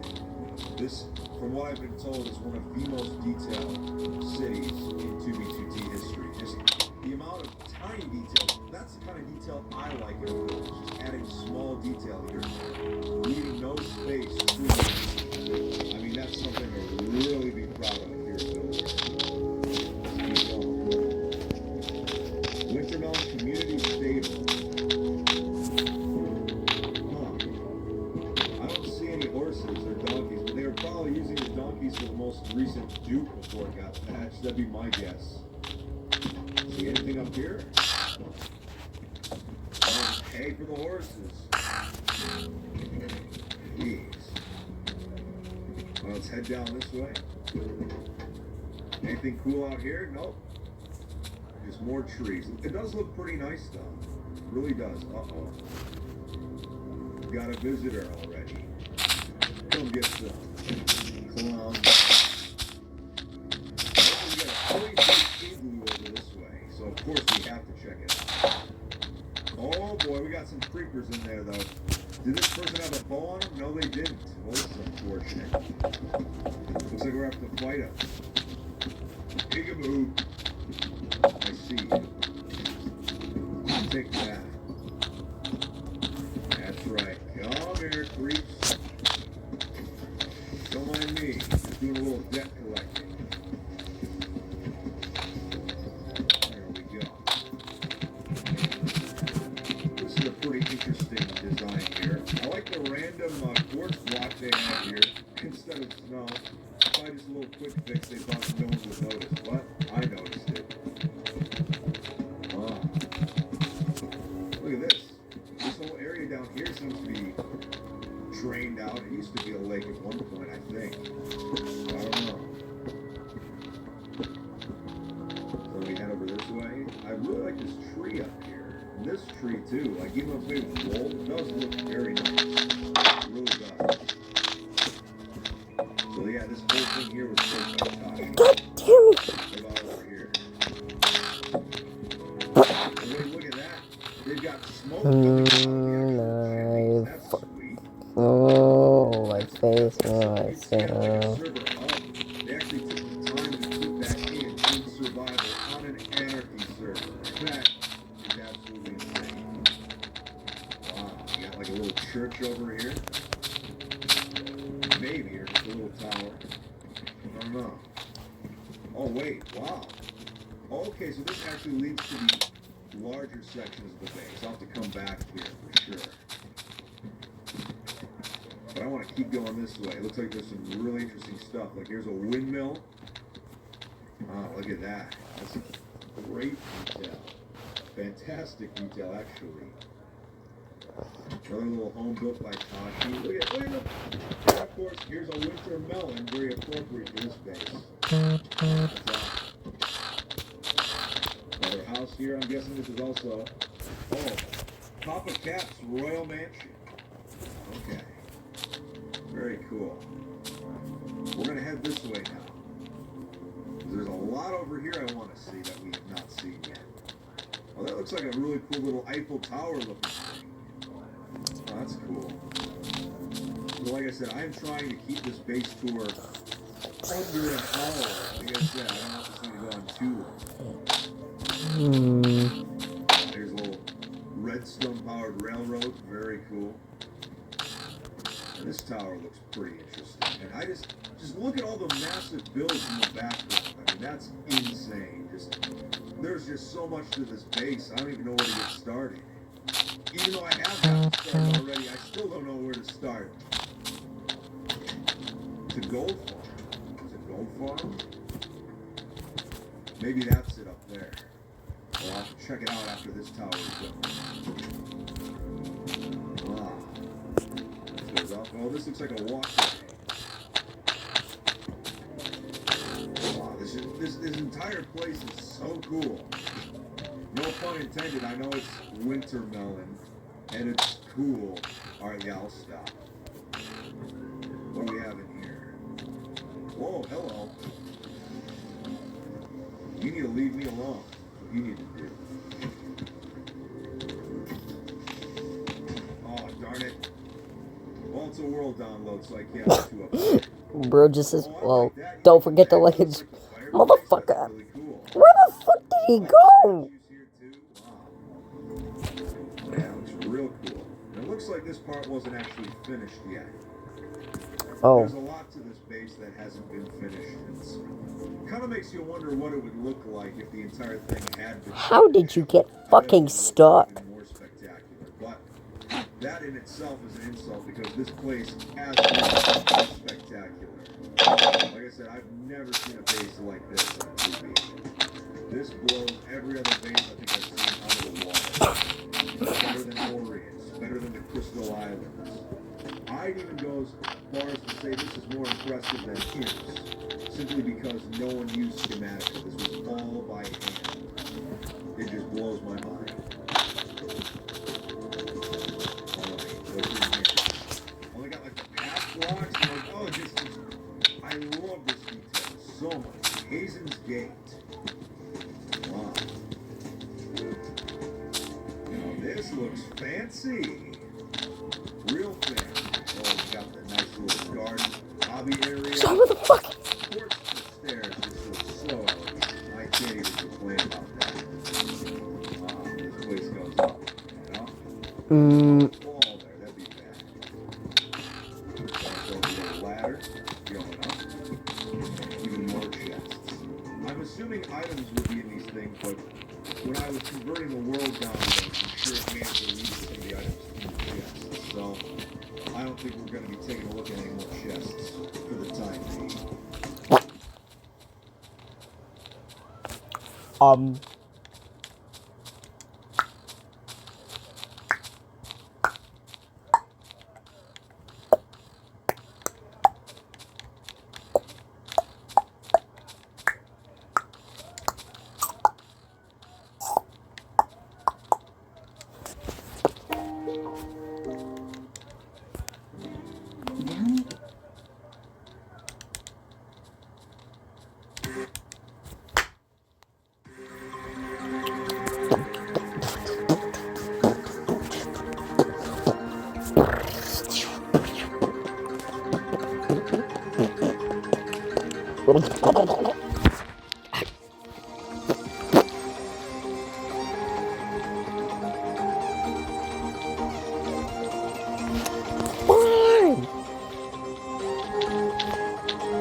Honestly, that's kind of a, well, that's kind of insane that he has his name like that.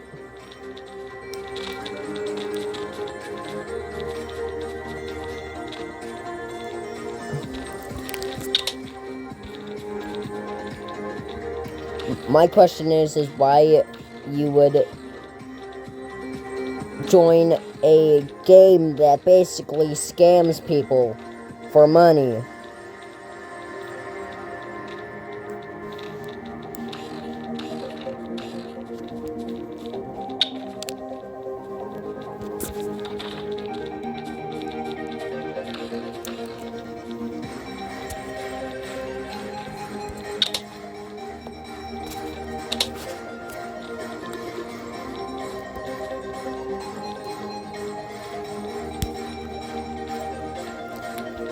Shut your nip.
Bruh.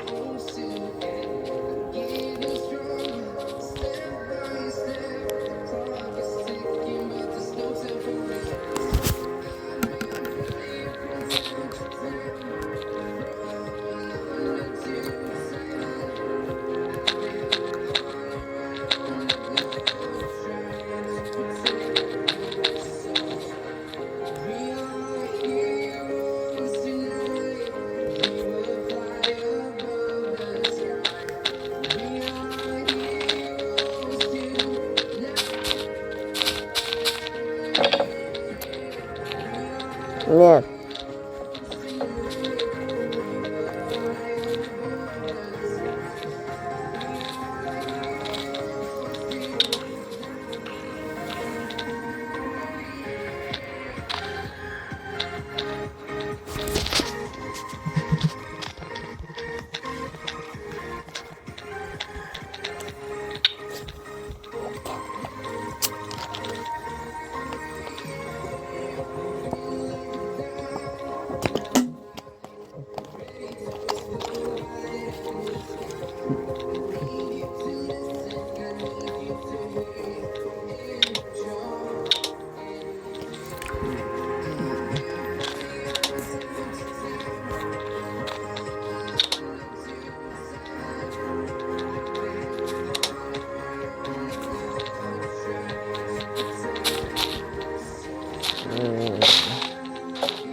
Why are they falling down the ground? Stop!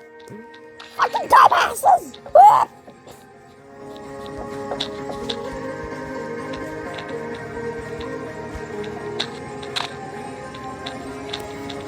Bruh,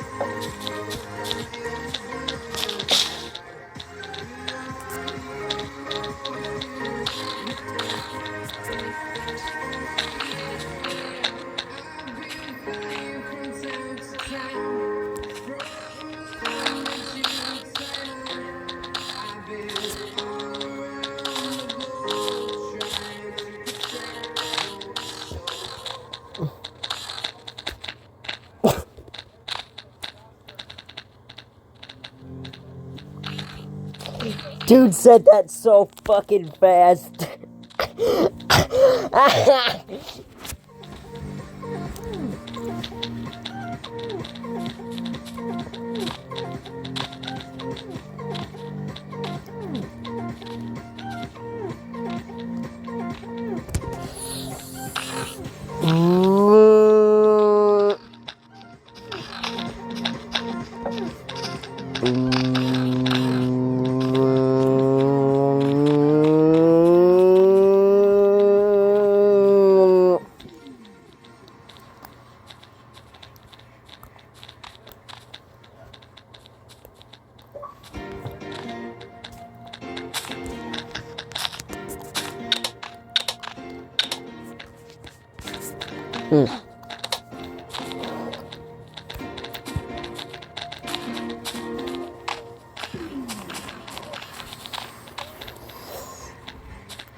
sir. Put down the cup.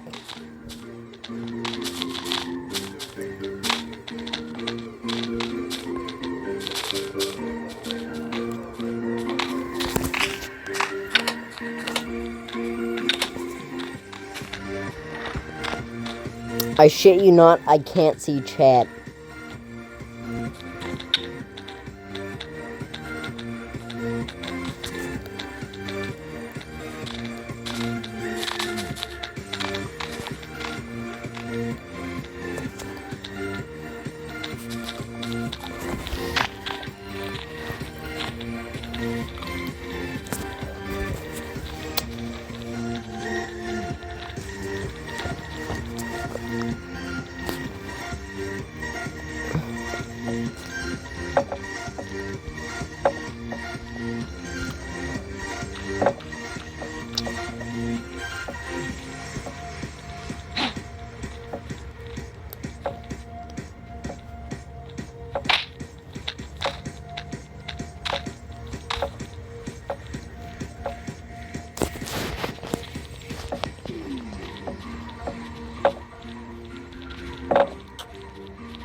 God damn it. God damn it, Kim Jong-un. That was probably why I had horrible internet.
Stupid.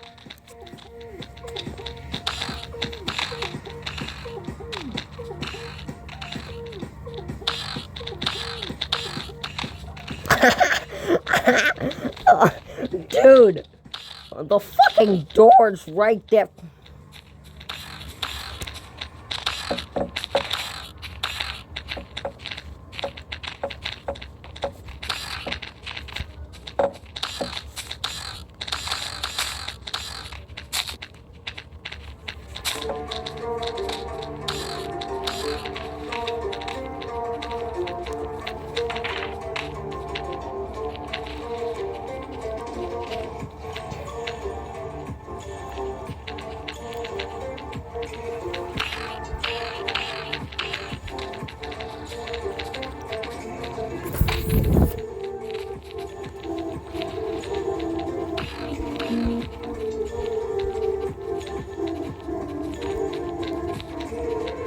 Holy shit.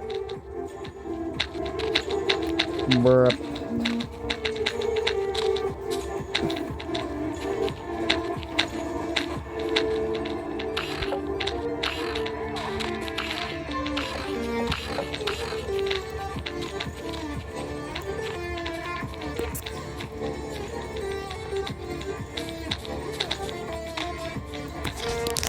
Holy shit! Dude!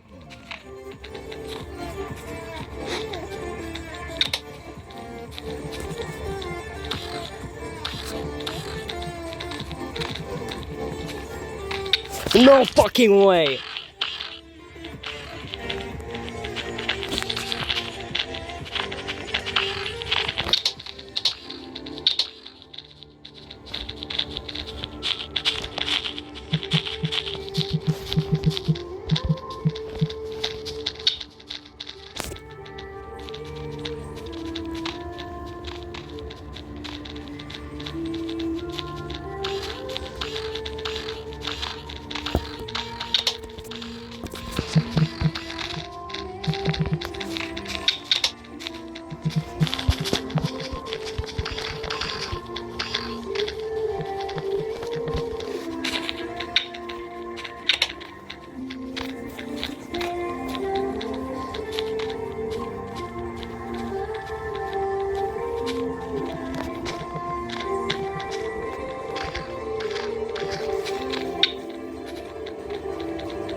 I literally just played a game once, and back then I had rage issues horrendously.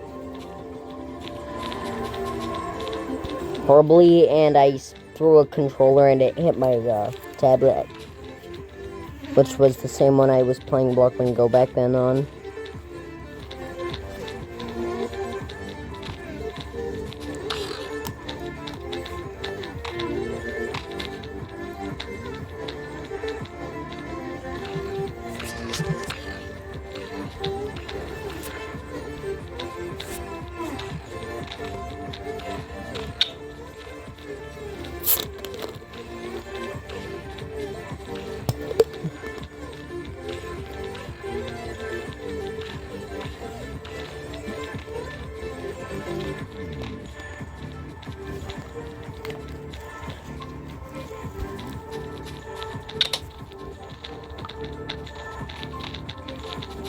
I threw a controller at my tablet that I was using to play BG back then.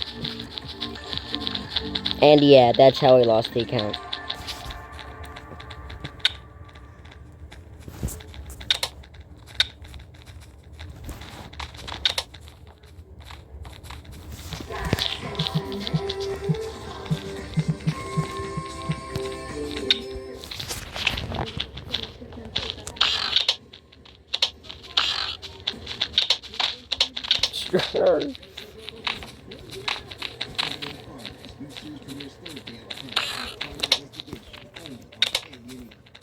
With the Delectables Lickable Spoon Treat, anytime is a good time for a little spoonful of love. Delectables Lickable Spoon. Deliciously delectable delectables. This shopping season, save over $390. Book a last-minute weekly stay. Book now on Vrbo.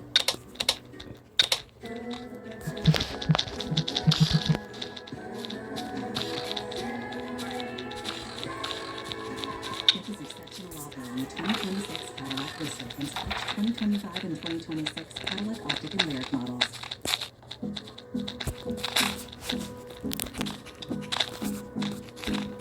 Dude, this is fucking insane.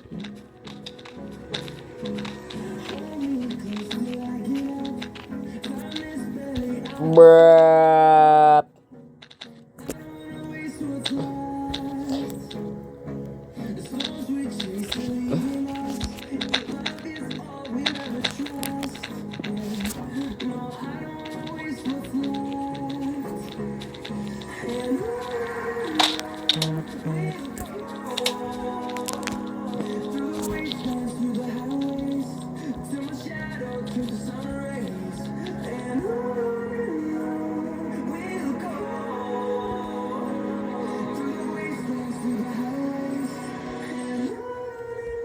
Copy. Hopefully that didn't fuck it up.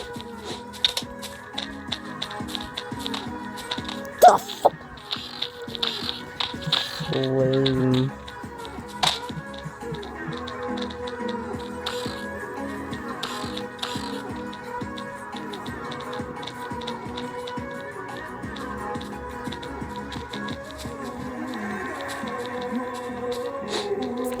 Stop.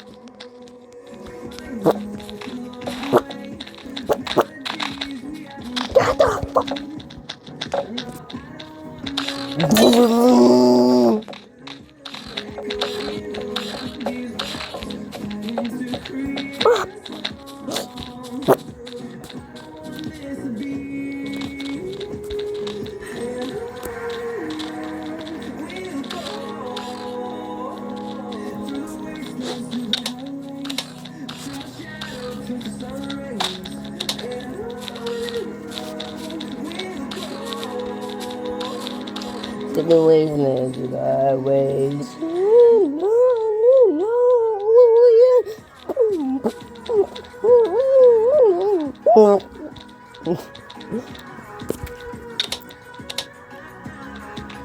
I already saved.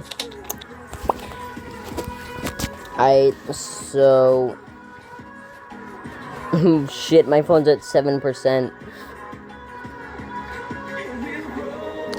Add friend.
No.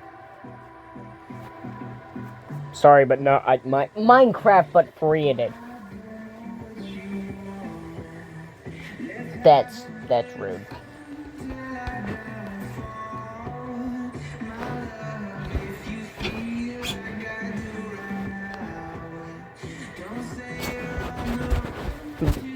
Fuck.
And hopefully the dude actually adds me back.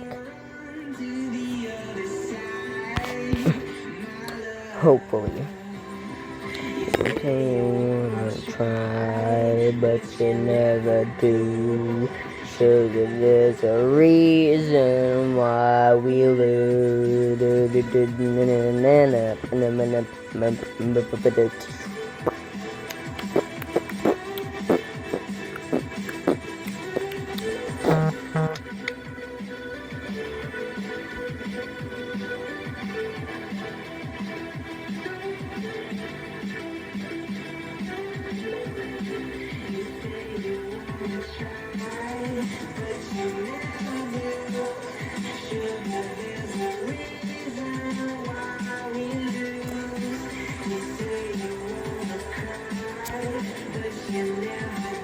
Yo, Sniffer.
over like.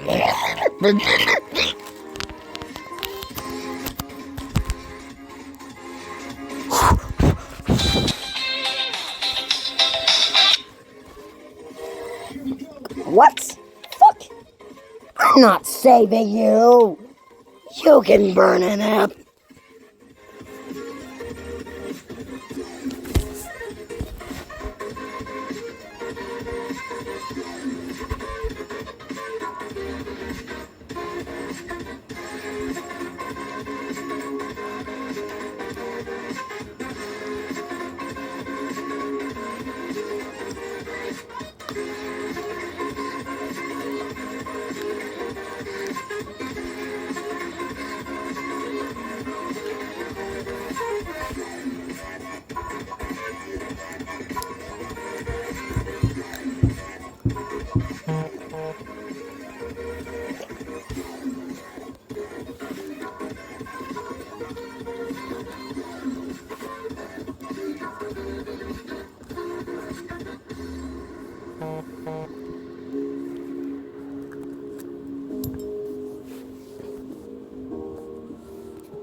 Stop.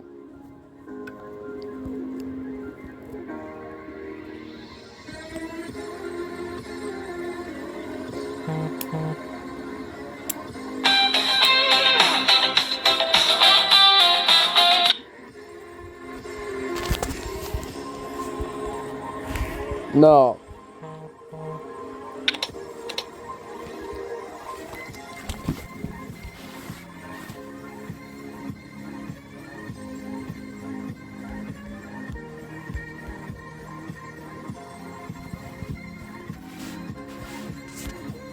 Don't tell me it fucking corrupted.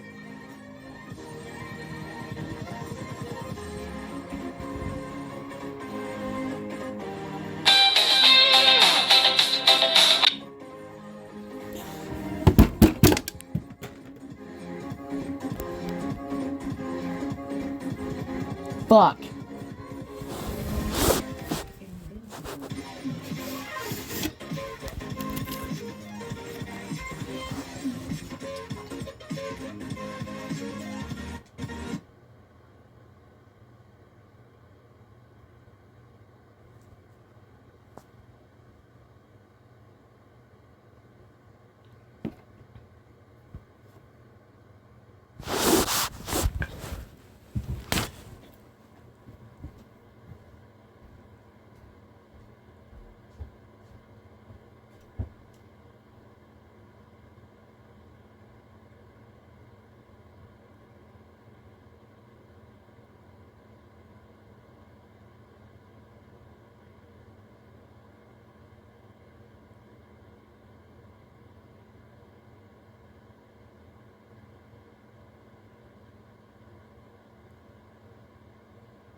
the weekend crew got the shit back in the room.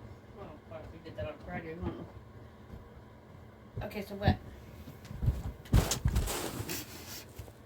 Oh, how the hell did you do that?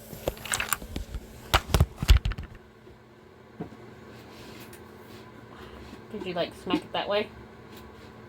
Must have did it pretty hard. Well, there's not much I can do about that, buddy. At all.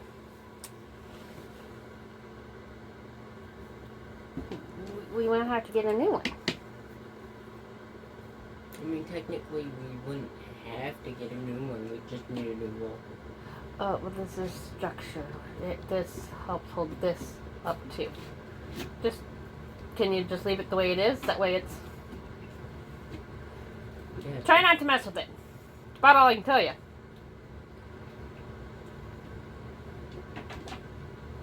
Don't pick at it. I'm gonna pick at it. I know. Try not to. We gotta keep Stop. this. Fucking with it.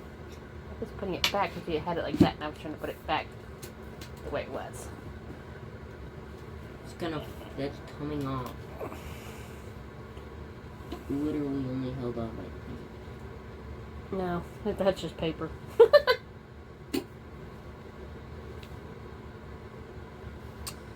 Well, I mean, like I said, I'm surprised it took you this long.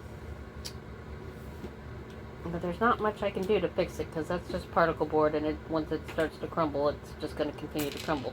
What? The more you pick at it, the more you do that, the more it's going to crumble. So just try it, What just is leave it it? alone. What Particle board. What is that? Basically, wood ground up and then pressed together. It's cheaper. It's all like, they take what's left of when they make real board stuff, and the stuff that's left over, they grind it up and make particle board. Oh. They get every penny out of it. Oh.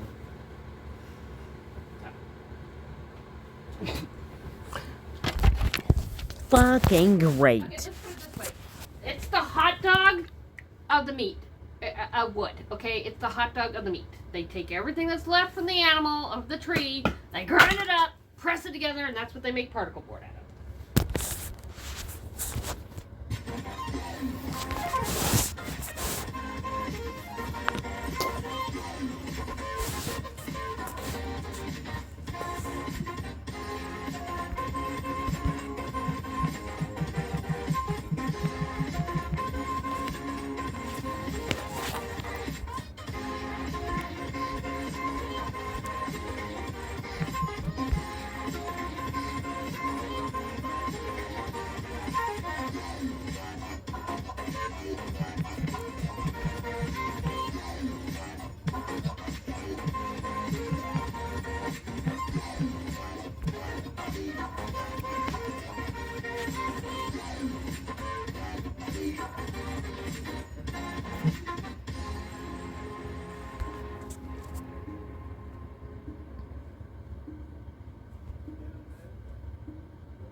These dishes just aren't getting clean. Problem isn't your machine. It's likely your detergent. I recommend switching to Cascade Platinum Plus. These pods dissolve completely and have Dawn, breaking down up to 100% of tough stuck-on foods. Cascade Platinum Plus. I choose new clinical enamel strength because there's clinical evidence to support that it does strengthen the enamel.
Damn.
flapjacks you'd eat at one and in.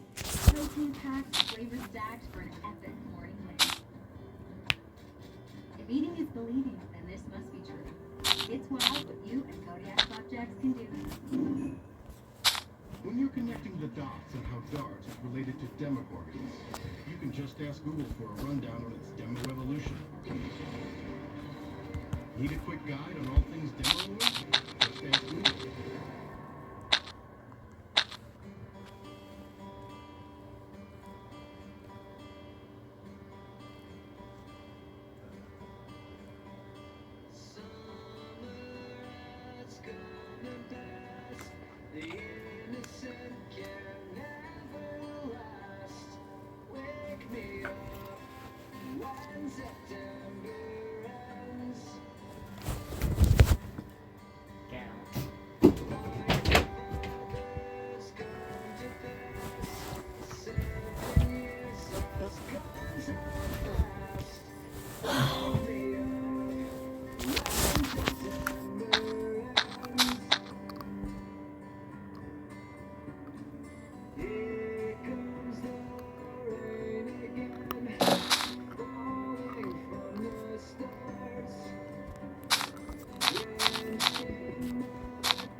Introducing Smart Search from Blues.com. A new way to search the way you speak.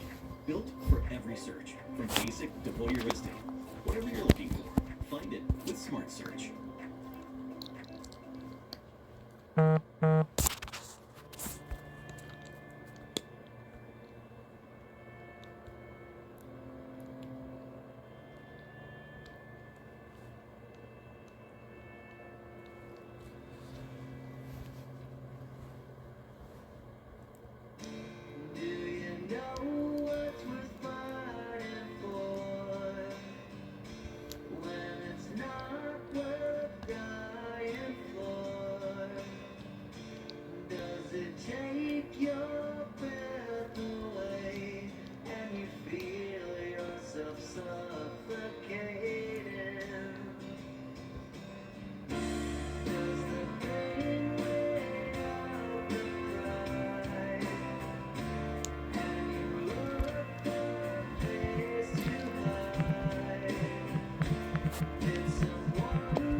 calcetines y boxers. Qué original. Mira, los mejores regalos están en Verizon y por su cuenta. God fucking... I can't even understand you. Shut the fuck up, bitch.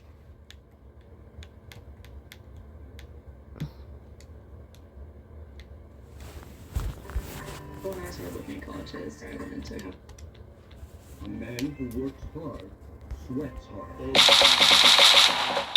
So Coach thought.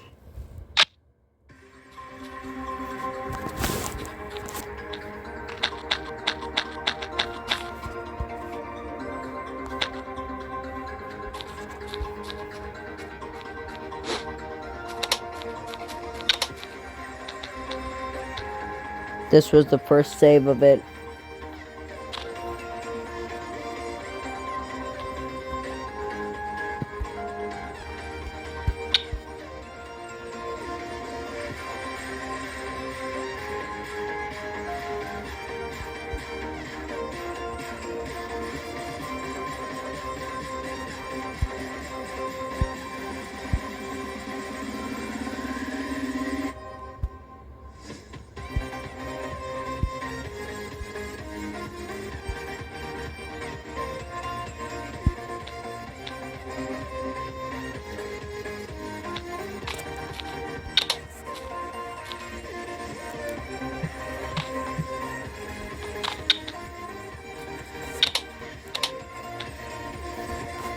So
fucking send, you fucking cunt!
What the fuck is that?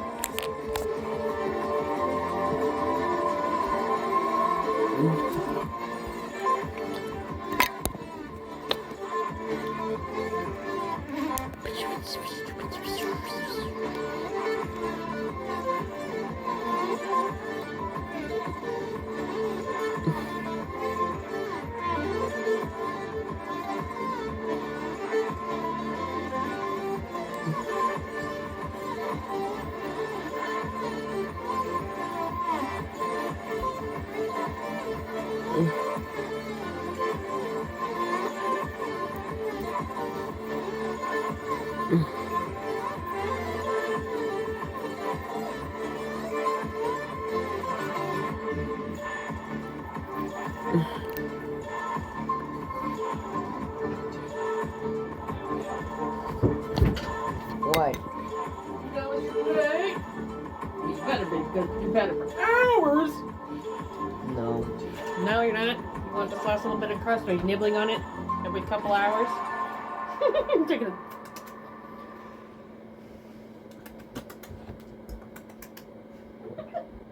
Love you.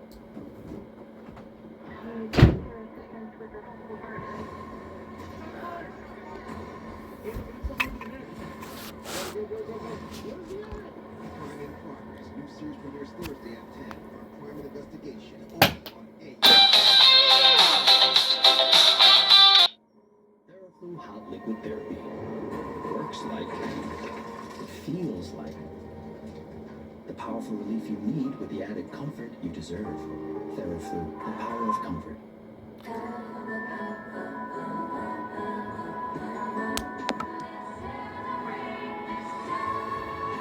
Get this exceptional offer on the 2026 Cadillac Vistic and select 2025 and 2026 Cadillac Optic and Lyric models.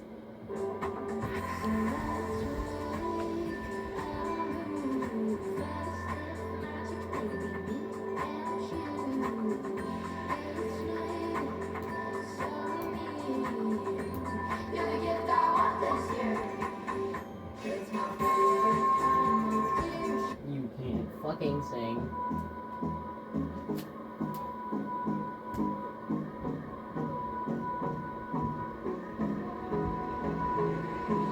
Hold me close till I get up. Time is barely on our side. I don't wanna waste what's left. The storms we chase are leading us, and love is all we'll ever trust. Yeah, no, I don't wanna waste what's left.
Jesus Christ.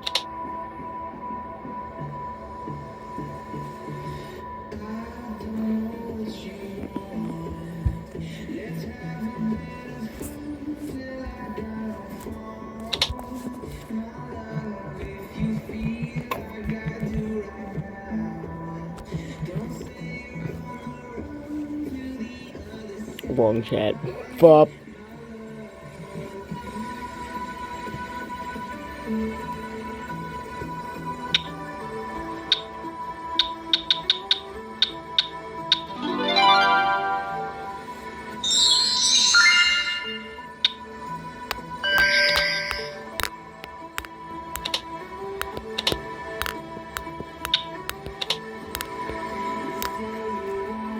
Do I want it?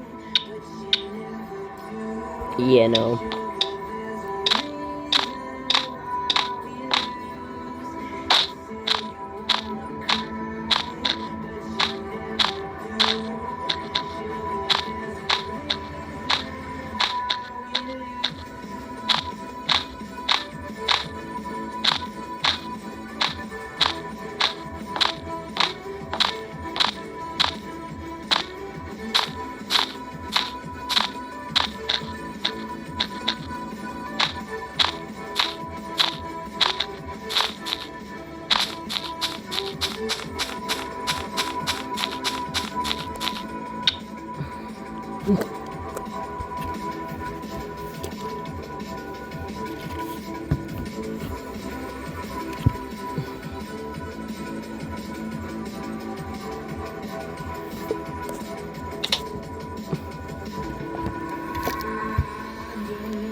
Damn. It sounds like a them problem, bitch. Or sounds like a you problem.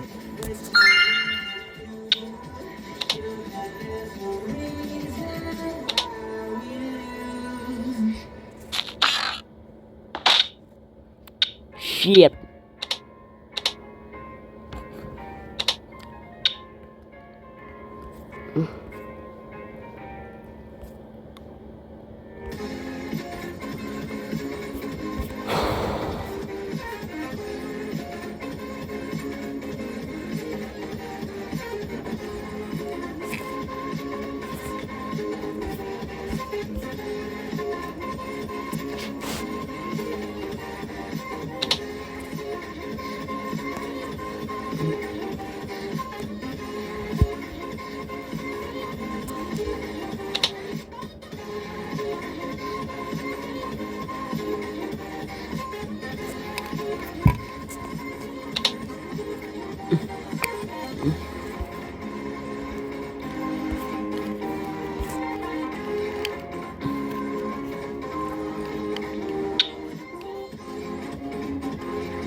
Where's your fucking island, bruh?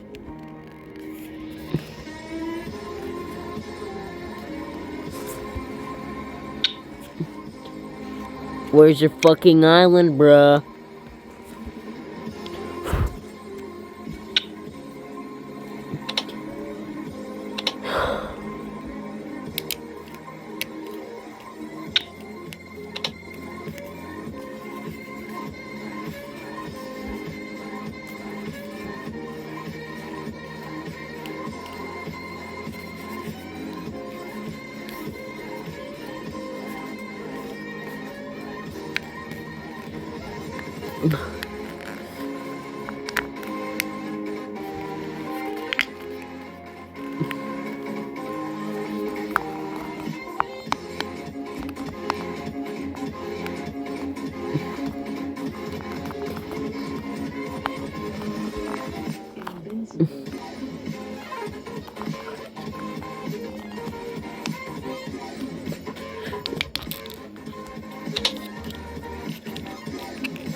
Hey, sweetie.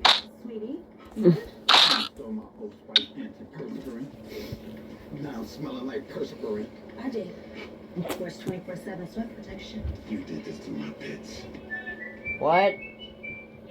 We're getting married this No. year.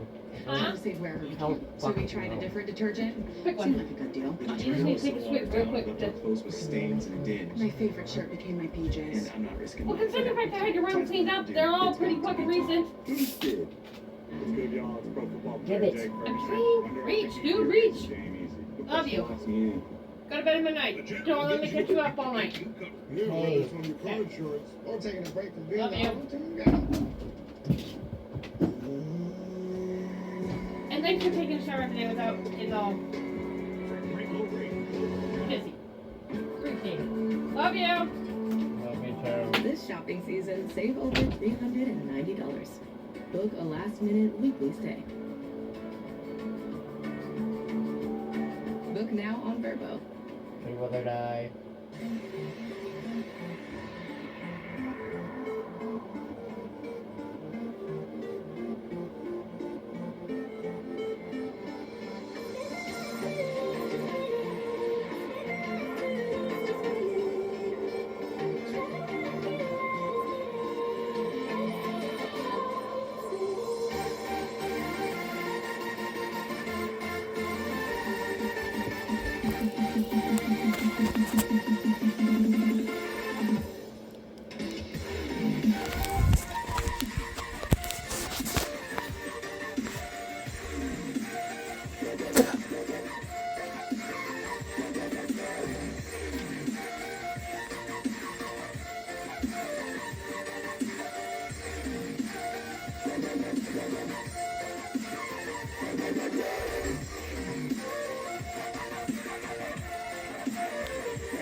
God fucking damn it.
About to blow back up, you will never let the doubt creep in. Gotta pop a couple more aspirin. I don't think I'll ever let you in.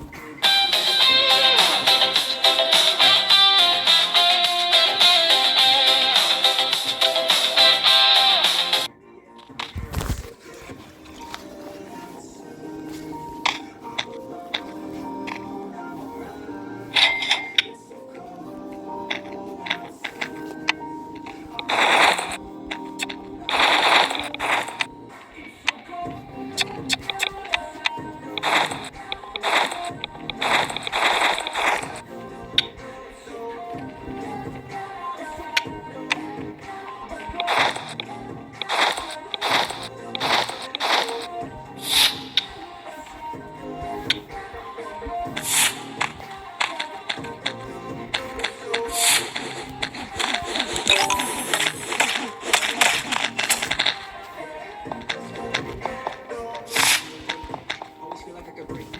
Never let it take me to the place now. I'll never let it take me now. I'm just gonna be the best, call me great now. I don't know if I'm okay or respect now. Remember better days on the playground. When I'm facing down.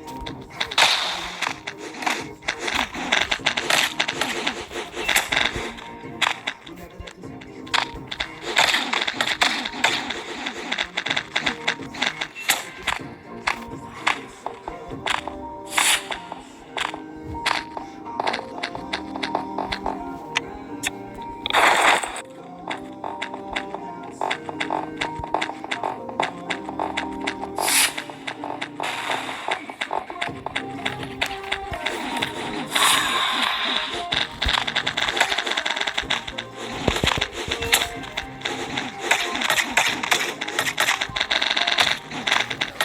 Fuck.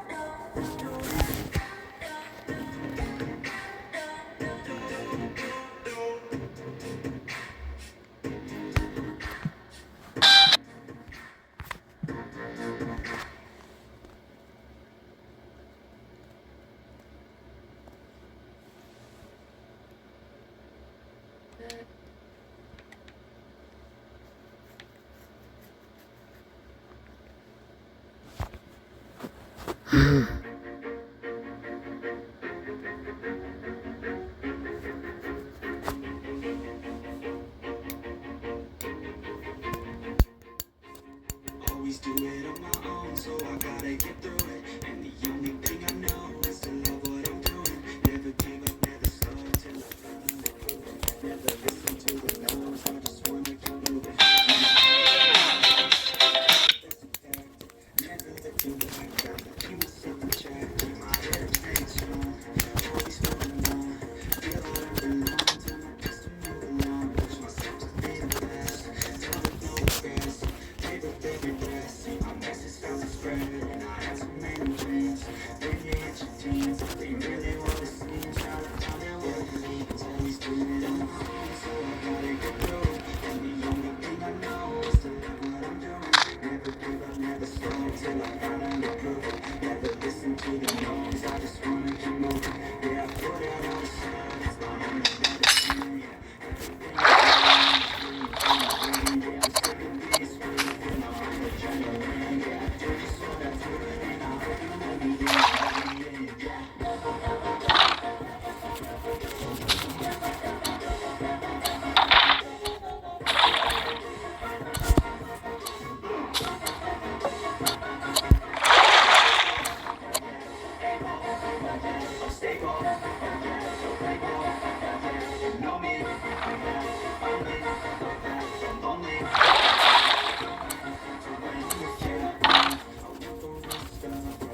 APR and no.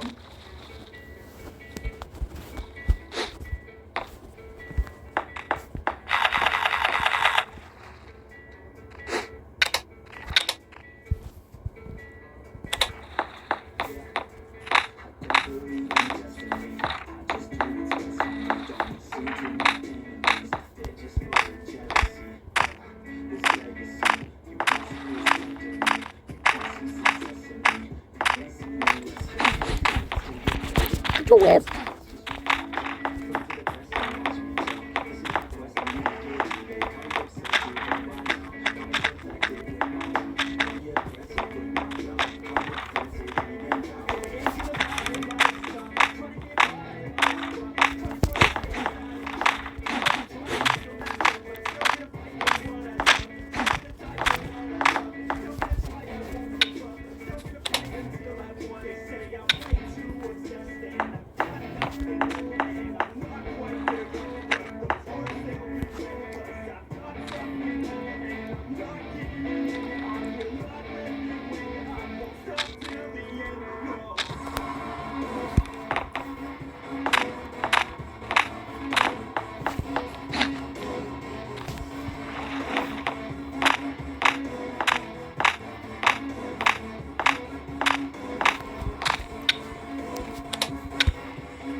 takes devotion to stay composed, man. Never stop, never stop. Carry on, try to fight, try to live what it is. Wanna back to back, just live in the strong, 'cause you gotta want it all. When you finally get it done, you be ready, take it on, need a hand out. Okay, already stand out. Time to advance now, ready to expand now. You don't have a chance now, 'cause forever, man. Now, make it by the ground now, living up a man now.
Block Bingo, it's impossible to get Fighter 7000 in a week.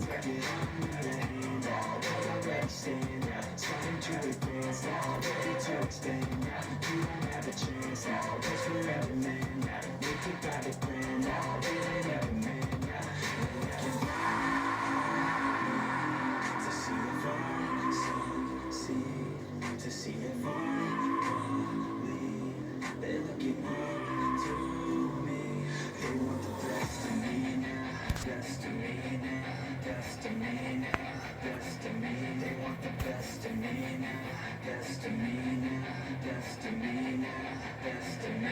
They want the best of me now, best of me now, best of me now, best of me now, best of me now, best of me now, best of me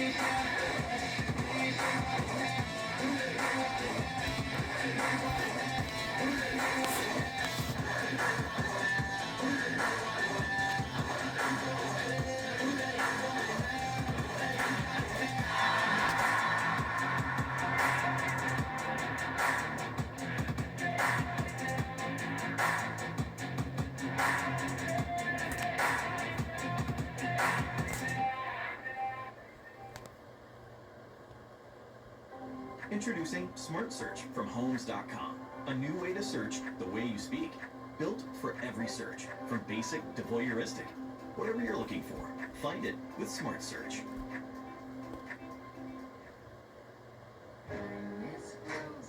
A kinder world starts with being kind to yourself. Choose kind.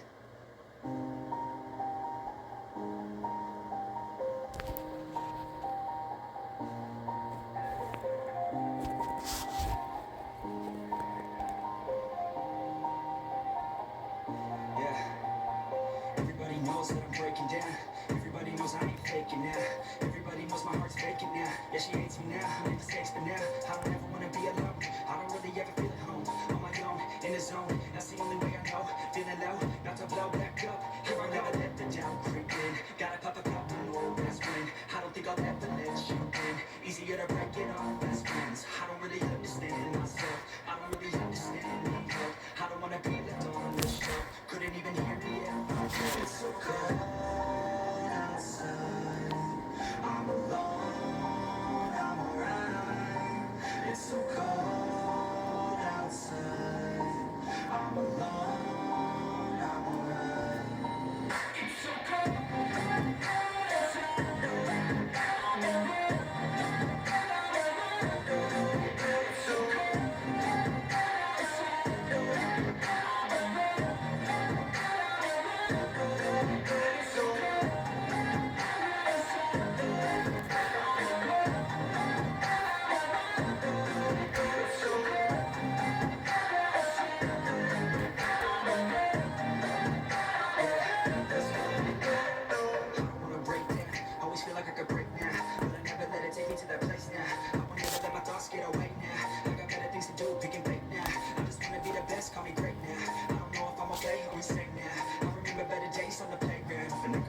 even when I'm facing down, I'll fight. Even when I don't know what is right, I'ma pick a side and I'ma take pride. I will decide my fate and I will never let them tell me who I am. If you try to shake me, I'll be damned. Landing on the ground's where I stand. Never give up, that was always the plan. It's so cold outside.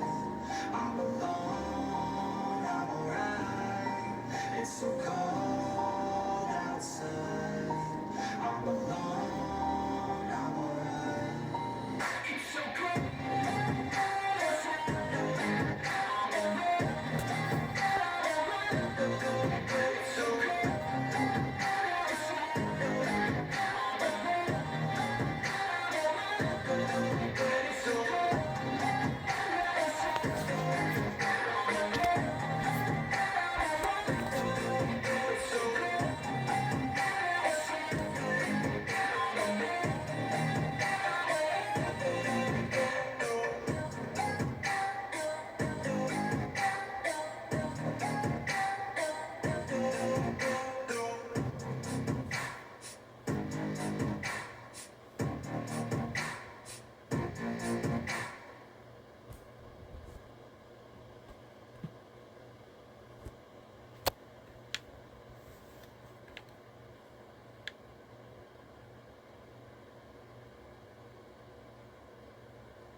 Fuck you. I didn't fucking make that goddamn video. It shouldn't be on my YouTube shorts. Because I didn't fucking make it. Ugh.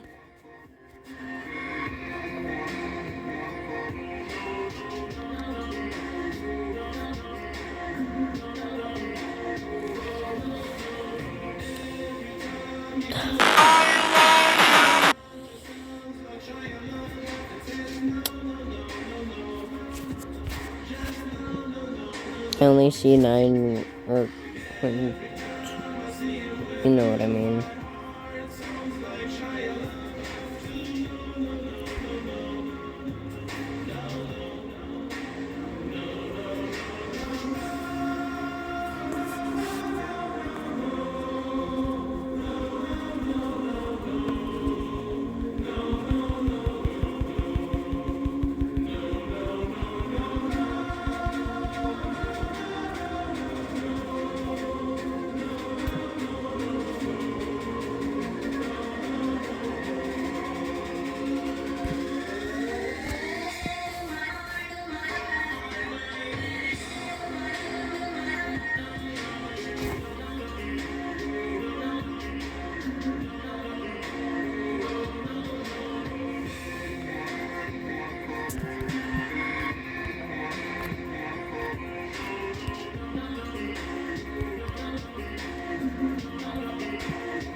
When I found out I had diabetes, I felt like a bullet slamming shut.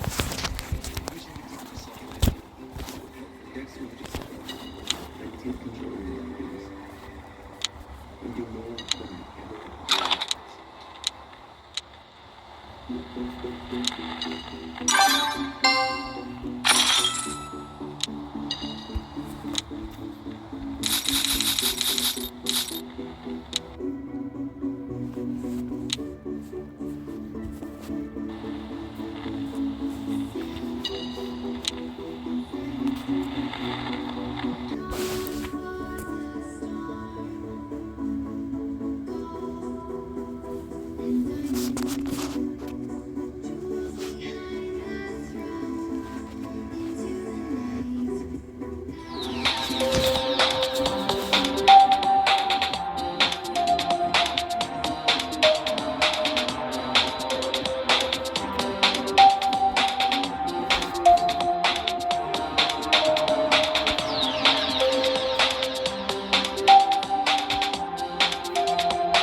And then all these.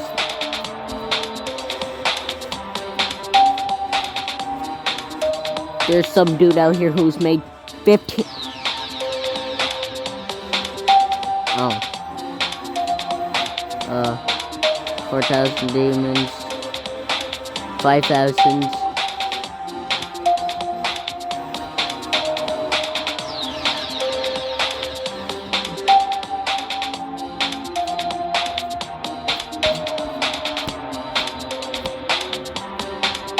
Oh wait, no, never mind.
Says playtime 20 minutes.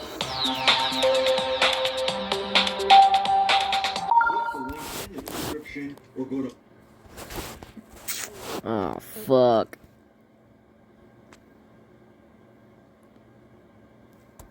Oh, wait, this.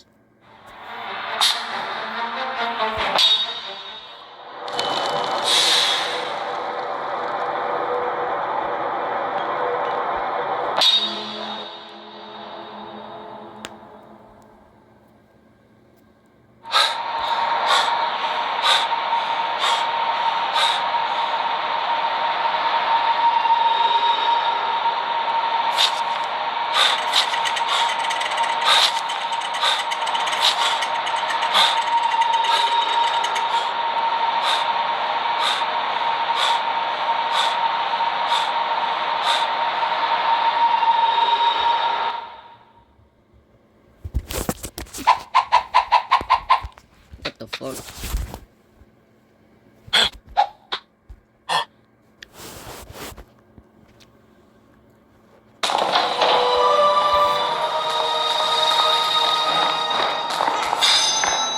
Best to arm yourself.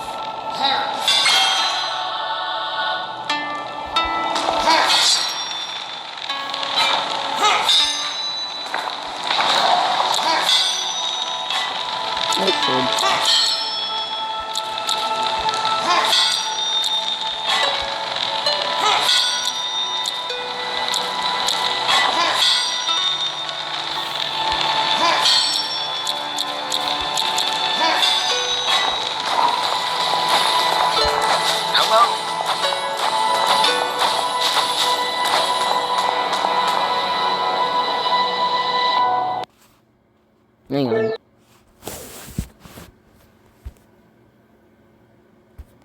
Fuck you, Kangshot. You can go kill yourself. I could rather care less about your goddamn gay-ass ads. I don't simply give two fucking shits. Fuck you.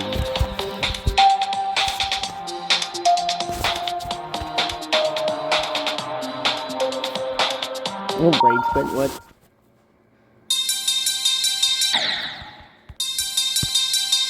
Oh. Shit, this is what it is.